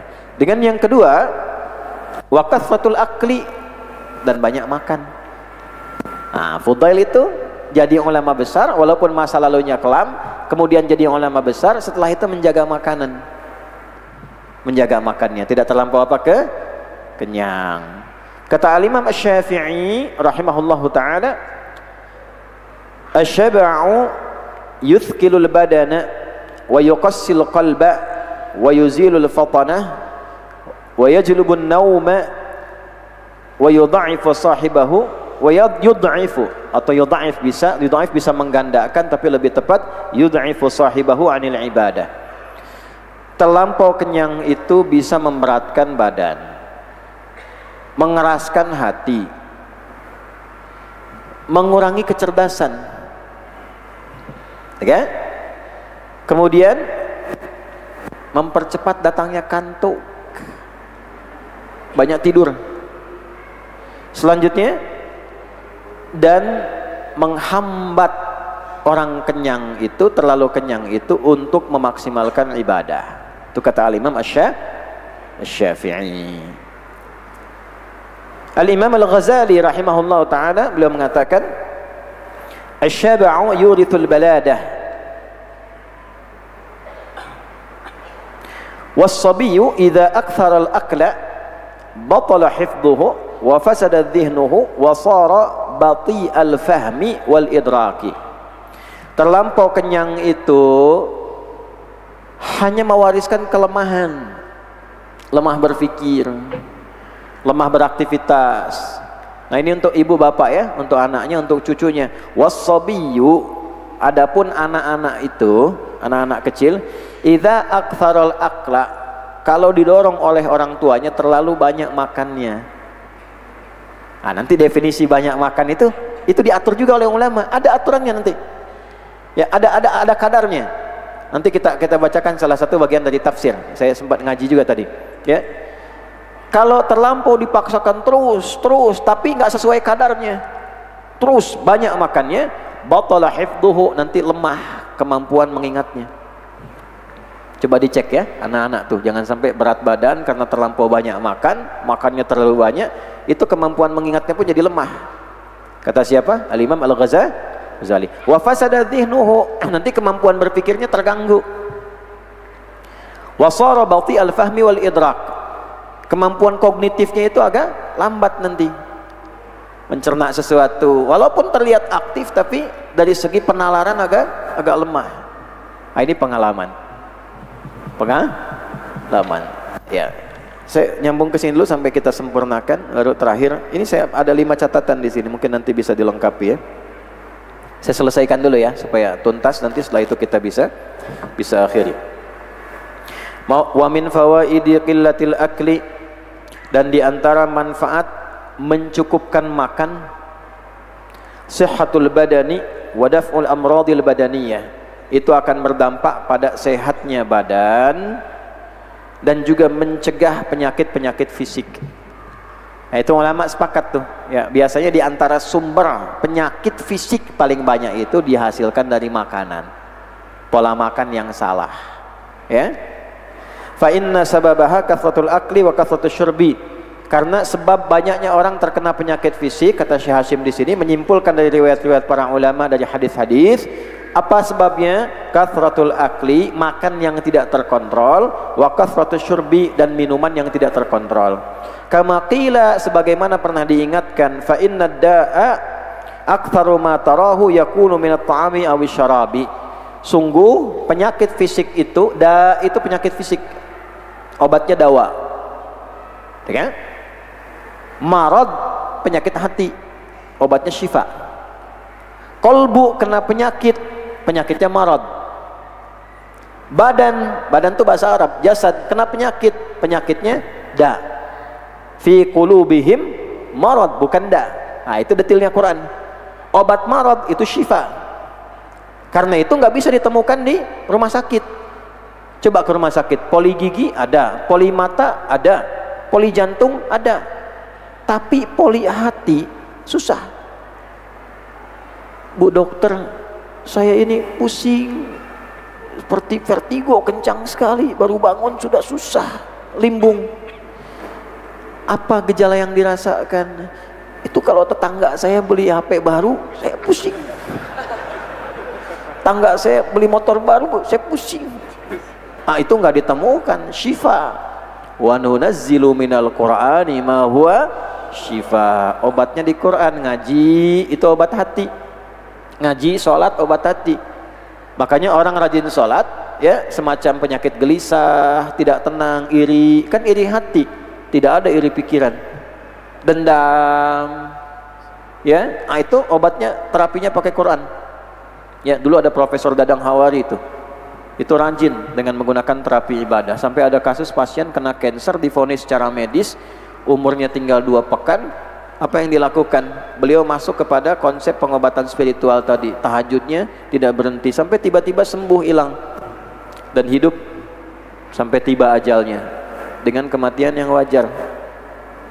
Ya gitu ya. Wasihatul qulubi minat tughyani wal batari.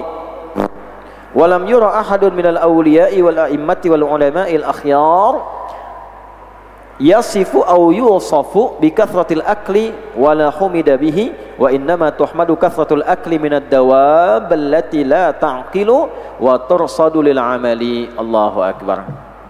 Ternyata banyak makan juga bisa mengeraskan hati, menghambat hati. Kalau hatinya terhambat keras, ibadahnya susah. Kalau ibadah sudah susah, penyakit hati muncul. Nah, jadi ada kaitan penyakit hati dengan fisik, ada kaitan penyakit fisik dengan hati, nyambung dua-duanya. Kalau hatinya bermasalah, ria, dendam, yang capek fisiknya. Ada orang iri hati, mau makan gak enak, tidur gak enak, fisik terganggu. Ada orang fisiknya terganggu, hatinya pun akan terganggu. Kebanyakan makan, ibadahnya kurang, ngajinya kurang, mati hati. Karena menunya hati itu ibadah. Menunya akal, ngaji, belajar. Belajar itu menu akal, sampai akalnya tajam. Makanan fisik, menu fisik, makan, minum supaya kuat bodinya. Menunya hati apa? Menunya jiwa, ibadah. Kalau makannya kebanyakan bagian ini, jiwanya terganggu karena susah ibadah. Kalau sudah terganggu, penyakit-penyakit hati muncul banyak di sini. Nah, makanya disampaikan oleh Mbah Hashim, walam yura ahadun minal awliya wal a'immah wal ulama'il akhyar. Tidak pernah ditemukan ada para wali, para ulama, para pemimpin-pemimpin terbaik itu yasifu, menyifati dirinya, au yusafu, atau disifati oleh orang lain bikathratil akli, banyak makan. Ya. Wala humida bihi, dan tidak menjadi sesuatu yang keren. Kiai banyak makan tuh nggak keren. Huh? Kiai kalau ngaji pesan banyak makanan tuh kiai nggak keren tuh. Antum kalau ngundang kiai, ngundang ustad, belum apa-apa udah nanya makannya apa tuh, nggak keren tuh. Kecuali di bab lain. Imam Syafi'i kan makan banyak di rumah Imam Ahmad.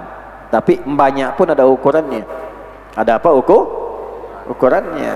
Makanya kiai-kiai yang keren dulu suka melatih santri di pesantren dengan makan ala kadarnya. Ala kadarnya itu bukan gak ada apa-apa. Kadar itu ukuran, sesuai ukuran yang dimakan memudahkan ilmu dapat. Itu dilatih, bukan gak mampu. Kadang kiai ngukur, kasih telur yang tipis dulu. Oh, pengalaman kalau yang pernah pesantren, kita ngaji pesantren, Pak. Saya SD itu sekolah 2. SD sekolah umum, siangnya ngaji, naik gunung. Paling senang saat dibelikan ayah almarhum sepeda. Naik ke atas. Nggak keren kalau pakai rem begini, pakai sendal di belakang. Turun.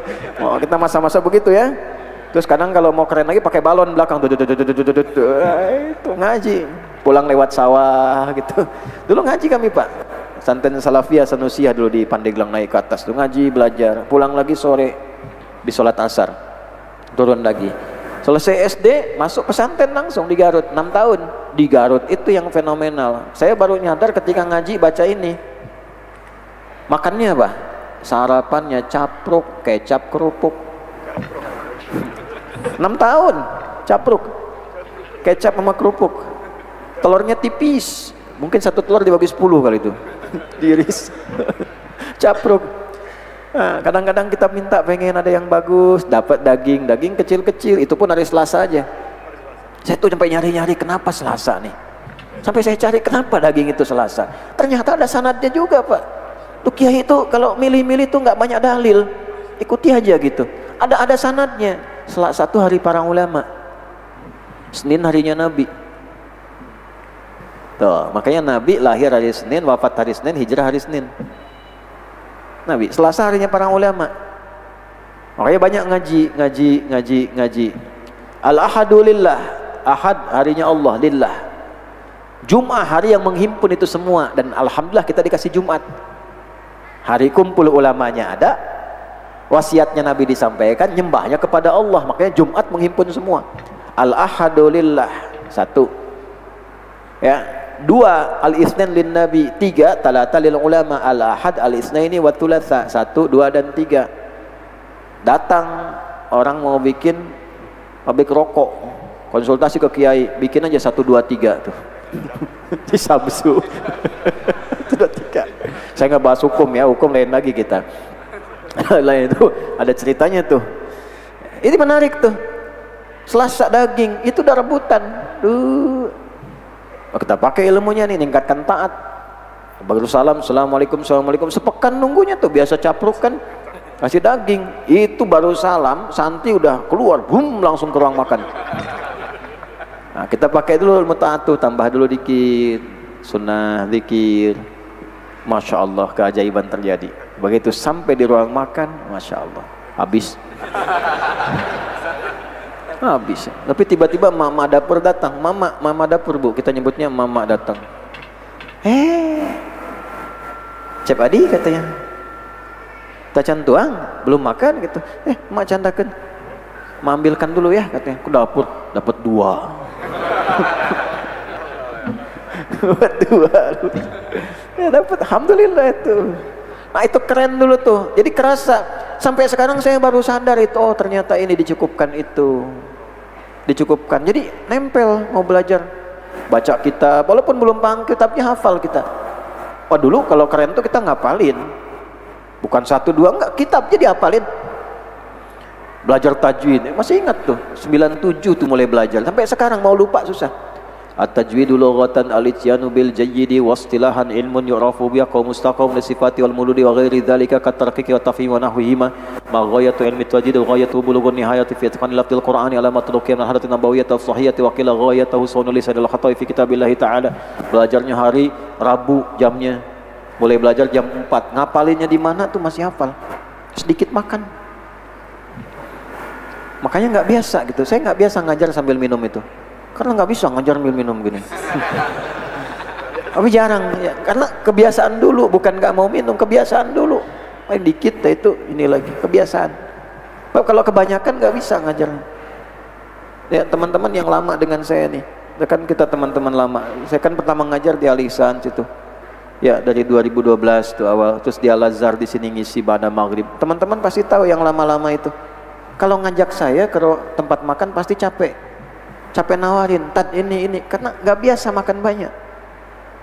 Barokahnya pesantren dulu 6 tahun gitu, capruk ya, cap kerupuk. Enggak kalau mau pilih-pilih tuh, ya. Tapi barokahnya itu dapatnya. Ngaji kitabnya enak, bawa ke bahasa enak. Nahu tuh dari belajar awal jurumi ya, masih kebayang. Al-kalamu huwa lafzul mufidu bil wadi maqsamu thalathatun ismun. Ya wa fi'lun wa harfun amalis wa kalimatun dalat ala ma'nan fi maqti wa lam taqaram bi zamanin badan, terus sampai ke alfiyah. Kalamuna lafzun mufidun kastaqim wa sunafilun thumma harfunil kalim wahidu kalimatun wa qalu amma kalimatun biya kalamin qadiyam, terus sampai ujung. Sampai akhlak kita juga hafal dari awal. Akhlak lil banin dulu ngaji tuh. Madza yajibu 'alal walidi alla yatakhallaq wa yajibu 'alal walidi alla yatakhallaq bi walidayhi fa ummuhu, terus sampai ujungnya. Sedikit makan. Jangan ditambah, jangan dikurangi. Ditambah masalah, sedikit makan, sedikit makan.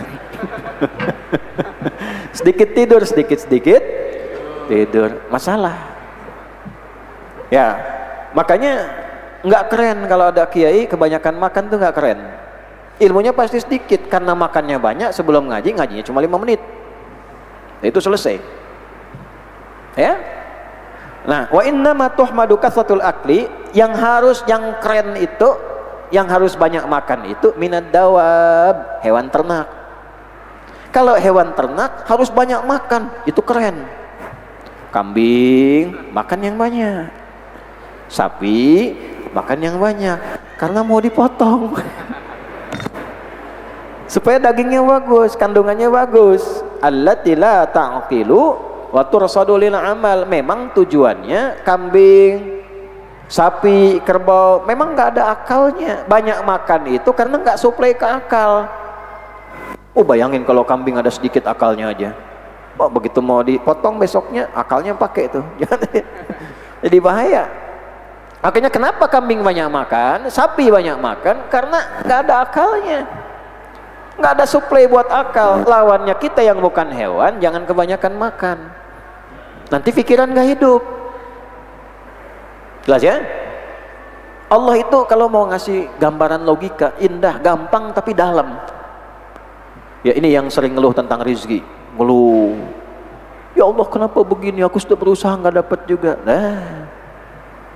Ya, yang terjebak pinjaman-pinjaman nggak jelas, bikin benjol tuh, pinjol. Ya, dikasih logika sederhana. Tahu cicak? Cicak tahu? Apa makanannya? Nyamuk. Bu, coba ibu. Bu. Ibu tahu cicak? Makanannya apa? Nyamuk bisa terbang tidak? Cicak bisa. Di mana logikanya, paham akalnya, ini ada hewan tidak bisa terbang, makanannya bisa terbang. Coba. Cicak bagaimana bergeraknya? Merayap. Di mana? Cicak merayap aja. Coba hewan merayap, makanannya terbang. Ibu bapak kebayang nggak kalau nyamuk tuh dikasih akal sedikit aja, kasih akal cicak gitu. Jadi mainan cicak itu. Ya. Cuman yang memang dasar hewan nggak punya akal. Makanya nyamuk tuh kalau nyedot banyak karena nggak ada akalnya, nyedot aja terus donor. Terus. Tapi apa gambarannya? Allah tuh cuma kasih perintah, cak rayap aja. Cicak merayap. Ikhtiar merayap cicak. Karena perintahnya merayap, di dinding dia lakukan. Orang tua kita nggak banyak dalil, cuma kasih lirik-lirik dikit. Cicak, diam, merayap. Kemudian datang, coba lihat. Datang seekor nyamuk, bukan cicak yang mendatangi nyamuk, nyamuk yang mendatangi. Datang seekor nyamuk. Kapan nyamuk datang? Ketika cicaknya merayap, walaupun dalam diam. Cicak diam-diam. Perintah Allah pada cicak, cak merayap walaupun diam-diam. Datang seekor. Setelah itu, silakan. Lalu ditangkap, selesai. Jadi perintah Allah pada kita itu untuk menjalani ikhtiar, bukan mikirkan hasil. Kalau antum cari kerja mikirkan hasil, nanti antum kecewa. Banyak capeknya, ujung-ujungnya setan datang buat nyalahin Allah. Itu puncak tertinggi kekeliruan. Nikmati aja ikhtiar, dapatnya yang mana terserah Allah. Itu hak prerogatif Allah untuk mengantarkan kita pada yang terbaik. Nggak usah mikirin hasil. Ibu kalau didik anak, orientasinya pada hasil, ibu kecewa. Saya yang mengandung, saya yang melahirkan, dengan itulah ibu diistimewakan. Ya, ibu engkaulah manusia yang mulia. Terus derajatmu lebih tinggi dibandingkan ayah. Kau mengandung, melahirkan, mengandung lagi, melahirkan lagi. Coba. Rawat anak sampai tinggi, tiba-tiba saat dewasa jadi penentang ibu. Aku nggak suka sama mama. Ngapain mama melahirkan aku? Si ibu jawab, pengennya bukan kamu, lahirnya kamu. Jadi gak nyaman. Ikhtiarnya dihisab tuh dengan ikhtiarnya, bukan dengan hasilnya. Bayangkan kalau Nabi Nuh misalnya kan dinilai berdasarkan hasil, siapa yang mau beriman? Ikhtiarnya. Nah kita begitu, jangan mikirin banyak hasil. Yang kadang-kadang aneh itu begini, proyek belum dijalanin, udah merasa hasilnya dapat. Di proyek nih delaynya 10 miliar nih, Abi ntar dapat 10 miliar, Abi 10 miliar, padahal dijalanin aja belum. Ketika tiba-tiba tendernya dimenangkan oleh orang, langsung aduh hilang 10 miliar, padahal dapat aja belum. Paham? Ya, jadi yang demikian akalnya digunakan. Untuk akal itu supaya berguna dan tumbuh, salah satu supportnya ini sekadarnya, minum, makan. Walaupun memang kadarnya bisa beda-beda. Bagi si fulan cukup itu tempe 3, bagi yang lain cukup 1. Tidak harus sama. Tapi jangan sampai membuat makanan itu menjadikan akal buntu. Kalau hewan memang kerjanya buat kerja fisik, bukan kerja akal. Kalau kita punya anugerah akal, ini harus kerja. Semakin akalnya hidup, semakin fisiknya ringan kerjanya. Makanya ilmu itu kalau banyak, fisiknya ringan kerja. Semakin banyak ilmu, semakin gak capek ini fisik. Tapi kalau ilmu kurang, kerjanya capek nanti. Bukan merendahkan yang kerjaan fisik, tidak. Cuman pekerjaannya jadi berat. Jelas? Nah, ini dalil Quran belum disebut, selesai sampai di sini titik. Selesai. Apa dalil dari Qurannya? Quran surah ke-7, ini catatannya ayat ke-31. Ya bani Adam khudhu zinatakum 'inda kulli masjidi wa kulu washrabu wa la tusrifu innallaha la yuhibbul musrifin. Hai semua anak cucu Adam, kata Bani Adam disebutkan 7 kali dalam Al-Quran, menunjuk pada kesal keturunan kita. Kalau diurut jadi aktivitas 7 hari dalam sepekan. 7 hari dalam sepekan itu khudhu zinatakum inda kulli masjid. Jangan lupakan kebutuhan spiritual. Kalau ada panggilan sholat, panggilan dari masjid, mau ibu pengajian, mau bapak sholat, cepat siap-siap, kenakan penampilan terbaik. Mau ngaji, kenakan pakaian terbaik supaya semangat belajarnya. Pertemuan yang lalu, ya, bayangkan kalau kiai ustadz datang cuma pakai kaos peci kebalik gitu kan enak gak enak juga. Nah sama, kiai juga lihat anda penampilan memprihatinkan kan gak enak ngajarnya tuh, ya. Nah kemudian kenakan pakaian terbaik. Wa kulu washrabu, silahkan makan minum. Jangan sampai menilai diri supaya soleh banyak ilmu nggak makan nggak minum, salah juga. Ada seorang sahabat datang kepada Nabi, ya Nabi saya ingin keren, saya nggak akan makan, saya mau puasa sampai malam, makan minum.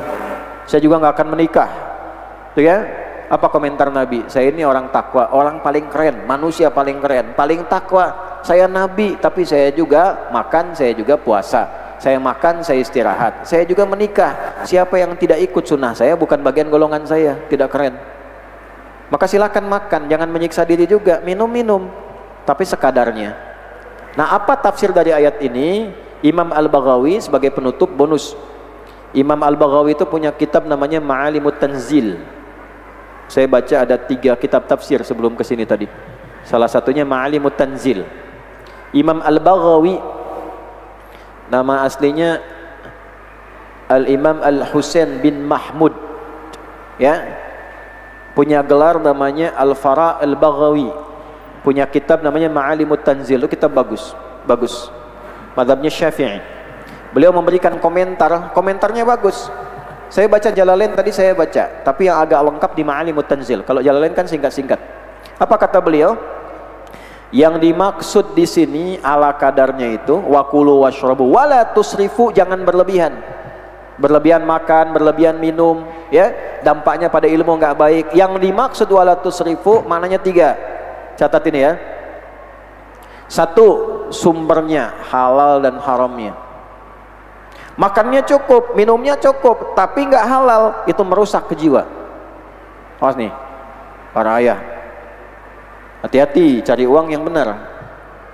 Jangan cari yang haram. Dimasak oleh istri, oleh ibu, dimakan oleh keluarga, jadi racun. Jadi racun, hati-hati. Hati-hati ya. Tadi saya katakan, masih ingat nggak yang belum saya sempurnakan tadi di At-Tirmidzi? Ya, ada 5 tanda masa berubah. Kita hidup di masa itu sekarang. Ya, ada 1 ilmu mulai berkurang. Nanti saya sempurnakan di akhirnya supaya nggak lompat-lompat. Jadi racun, hati-hati nyari makanan yang benar. Eranya berubah sekarang, semua serba tampil, apa aja dilakukan. Maksiat, bikin konten dapat sesuatu. Maksiat, gibahin orang yang penting dapat konten. Kontennya dapat AdSense, AdSense-nya dapat tambahan. Itu udah ada di hadisnya. Saya baca lengkap dulu ya. Yang ilmu tadi diambil ulamanya, yang tersisa orang-orang nggak jelas, sampai banyak pengikutnya. Tiba-tiba dia menjadi ustadz. Jadi banyak yang ustad di masa itu. Orangnya nggak jelas, sanad ilmunya nggak jelas, siapa dia nggak jelas. Tapi orang tuh senang dengan dia, retorikanya bagus, ya, banyak pengikutnya. Tiba-tiba jadi mufti, ditanya jawab, maka perjawabannya pun menyesatkan. Orang banyak tersesat. Kayaknya ustad-ustad juga yang benar kalau mau ngaji, mau ngajar, baca kitab dulu. Ini Jumatan aja Ustadz Unaifi itu kalau bisa diminta tuh khotib-khotibnya materinya di kertas dituliskan supaya walaupun nggak dibaca nggak apa-apa, dikumpulkan jadi jadi bacaan buat kita tuh. Dalam sebulan kan lumayan. Kalau setahun kan ada bacaan tuh. Jadi jamaah bisa punya pegangan. Ya, kalau mau khutbah, 5 menit sebelum khutbah buka Google. Ya, mau ngaji buka Google, bawa kitab, ngaji yang bener. Ya, sehingga sempurna ilmunya pas. Ngajarin wudu jelas. Jangan wudu disamain sama tayamum. Nggak pas tentunya. Jadi salah gitu. Ya, terus ngaji yang betul. Kemudian apa selanjutnya? Selanjutnya ketika ulamanya satu-satu meninggal, makanya jaga kalau ada ulama benar, datang orang nggak jelas. Nah, masa seperti itu muncul yang kedua. Apa yang kedua? Waktunya serasa cepat, yataqarabuz zaman. Kayaknya baru kemarin kita ngaji kan, sekarang udah ngaji lagi. Terus apa lagi? Tataqarabul aswaq, eranya berubah. Nama kerennya disrupsi, jadi era digital. Hadis tuh. Tandanya pasar mudah diakses. Ibu dulu berangkat pakai angkot, pakai ojek, sekarang klik barangnya datang. Udah kejadian belum?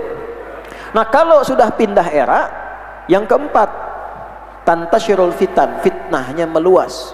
Yang kelima, yantasyirul kadzib, manipulasi, kebohongan meningkat karena pindah maksiat onsite yang kita sering sebut offline jadi online. Dulu nipunya itu offline onsite, sekarang online. Penipuan online. Ustadz pakai AI sekarang.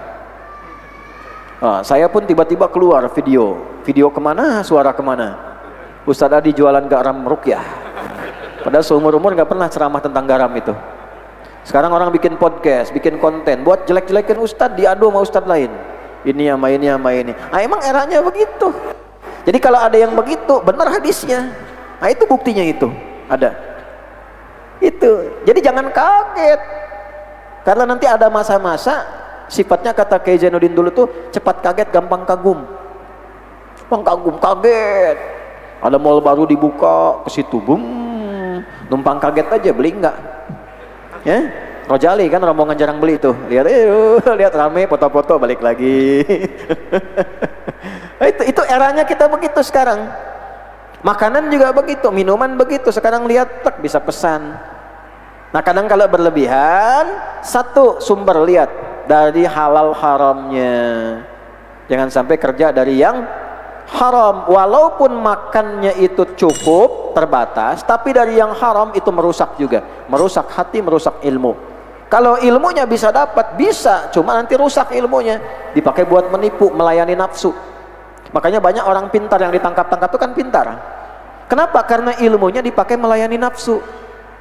Pintar, cuma caranya salah.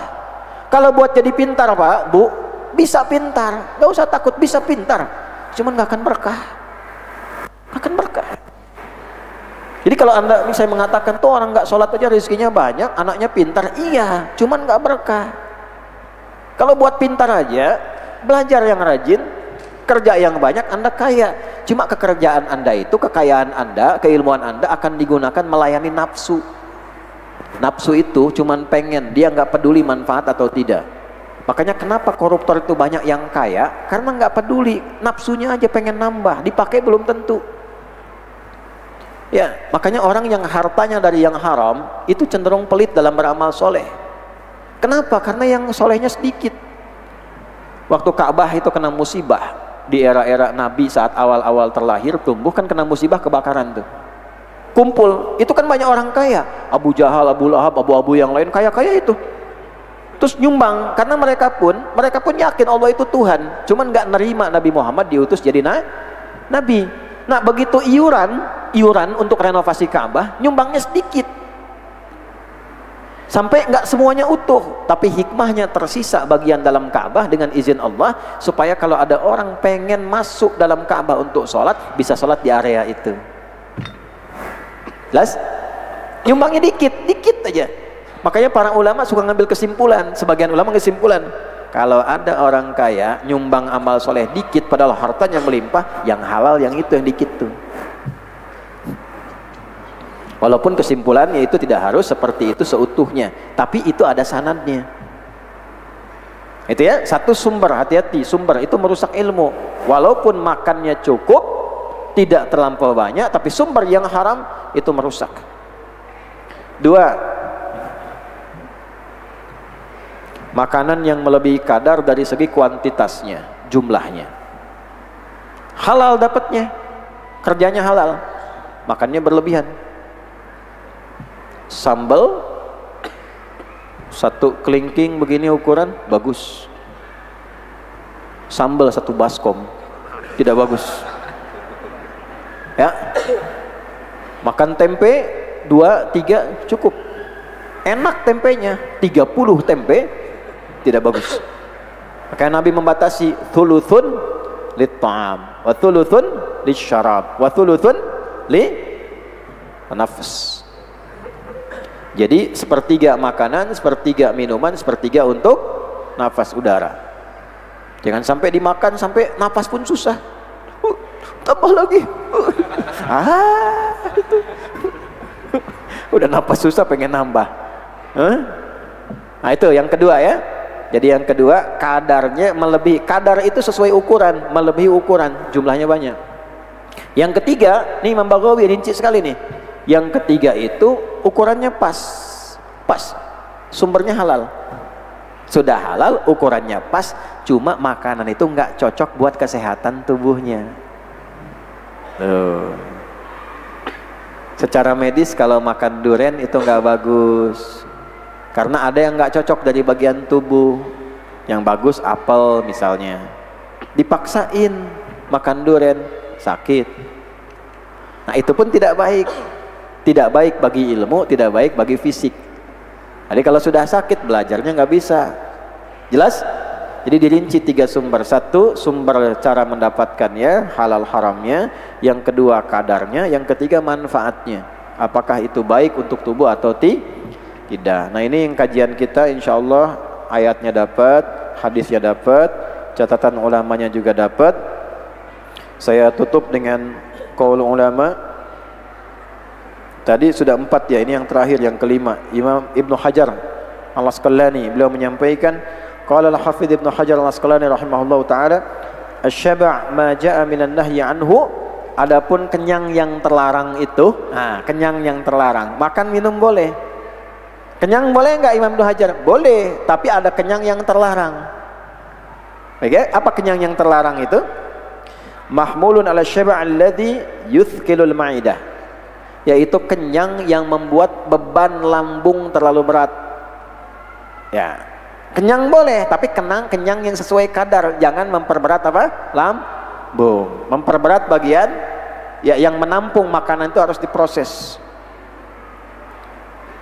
Kemudian wa yuthbitu sahibahu 'anil qiyamil ibadah, menghambat orang makan itu untuk menunaikan ibadah dengan benar. Kenyang silahkan, ini kan kalimatnya dalam sekali ya. Mau kenyang silahkan, tapi kenyang yang membuat Anda semangat ibadah. Nanti ada hadisnya loh, menarik tuh. Ini apa cirinya makanan minuman berkah itu? Barokah itu ziyadatul khair wastimraruhu, bertambah nilai kebaikannya. Gimana caranya minum walau sedikit tapi jadi energi, bisa ngajar, bisa sholat, bisa ngaji, tandanya berkah minuman itu. Tapi kalau makan minum banyak gak jadi energi kebaikan, itu gak berkah ya. Jadi kalau antum masak, makan walaupun sedikit tapi enak ngajinya, enak sholatnya, itu tanda makanan berkah. Pakaian dipakai oleh kita, senang dipakai, yang baik-baik tutup aurat, tanda pakaian berkah. Walaupun bagus, nilainya tinggi, jutaan dan sebagainya, tapi nggak bisa dipakai ibadah, tandanya nggak berkah itu. Ya.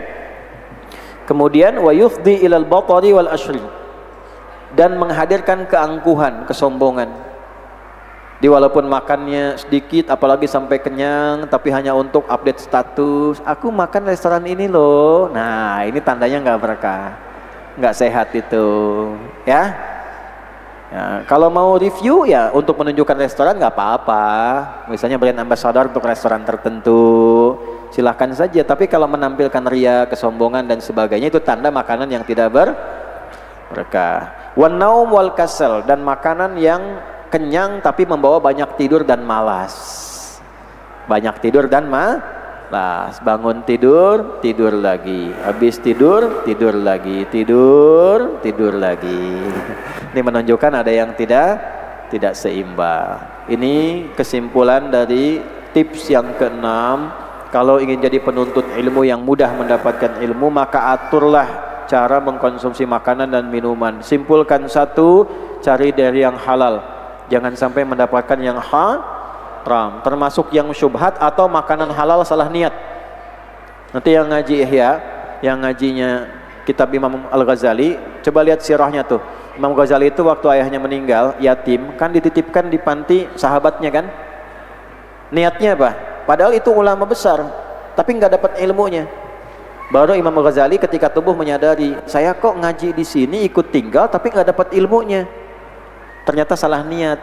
Niat datang ke pesantren, ke panti sahabat ayahnya itu untuk bertahan dari lapar supaya bisa makan, numpang makan di situ.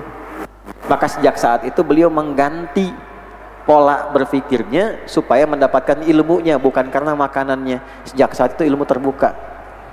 Jadi kalau ibu mau lihat pesantren yang bagus, sekolah yang bagus, coba lihat kualitas gurunya. Tidak harus ibu lihat, cek fisiknya juga.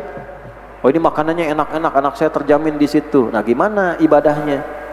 Jangan sampai makanannya pada enak tapi nggak kuat bangun, nggak kuat ngaji dan sebagainya. Ya bagus seimbang untuk keseluruhannya. Saya kira itu yang pertama, pastikan halal. Yang kedua, pastikan sesuai kadar. Ya, kalaupun ada sarapan jangan sampai punya orang antum ambil, ya. Atau sebaliknya. Yang ketiga, pastikan yang kita makan tidak menyebabkan kita terdampak penyakit karena tidak cocoknya makanan itu untuk kita. Bukan makanan yang tidak baik. Saking adilnya Allah dibagi supaya kondisi orang yang sesuai bisa mendapatinya, kita yang tidak cocok bisa mendapatkan yang lain. Mudah-mudahan itu menjadi wasilah kita mendapatkan curahan pengetahuan dari Allah Subhanahu wa taala, mengisi hidup kita menjadi lebih baik. Sebelum saya akhiri, saya ingin berikan pesan. Rasa-rasanya cuaca hari ini, hari-hari ini agak berbeda. Saya berpesan jaga kesehatan yang baik-baik. Jaga kesehatan yang baik. Dhaharal fasadu fil bardi wal bahri bima kasabat aydin nas. Banyak perilaku manusia yang menyebabkan suasana alam jadi berbeda, jadi berubah. Ya, hujan kualitasnya agak beda. Ikan-ikan banyak yang mati. Ikan-ikan banyak yang mati. Berbagai tempat. Nah, kemungkinan mungkin ada rekayasa cuaca. Mungkin dulu kan beberapa pekan ke belakang itu kayak semacam ada virus-virus bertebaran, banyak yang kena ispa dan sebagainya. Mungkin ada rekayasa supaya membunuh virus-virus itu turunkan dengan suasana tertentu. Jadi ada keadaan yang tidak sama. Tapi juga dampaknya pada hewan misalnya dan sebagainya, ada yang tidak kuat menerima itu. Intinya jaga kesehatan itu aja ya, dengan baik supaya aktivitas lancar. Kemudian saling mendoakan untuk semuanya. Ya, mudah-mudahan sehat, mudah-mudahan diberkahi. Allahumma taqabbal minna innaka antas samiul alim wa tub alaina innaka antat tawwabur rahim. ربنا لا تدع لنا في مقامنا هذا ذنبا إلا غفرته ولا هما إلا فرجته ولا دينا إلا قضيته ولا مريضا إلا شفيته ولا حاجة من حوائج الدنيا والآخرة فيها لك رضا وفيها لنا الصلاة إلا قضيتها يا أرحم الراحمين. اللهم اجعل جمعنا هذا جمعا مرحوما وتفرقنا من بعد تفرقا معصوما وتقبل منا أعمالنا الصالحة يا الله.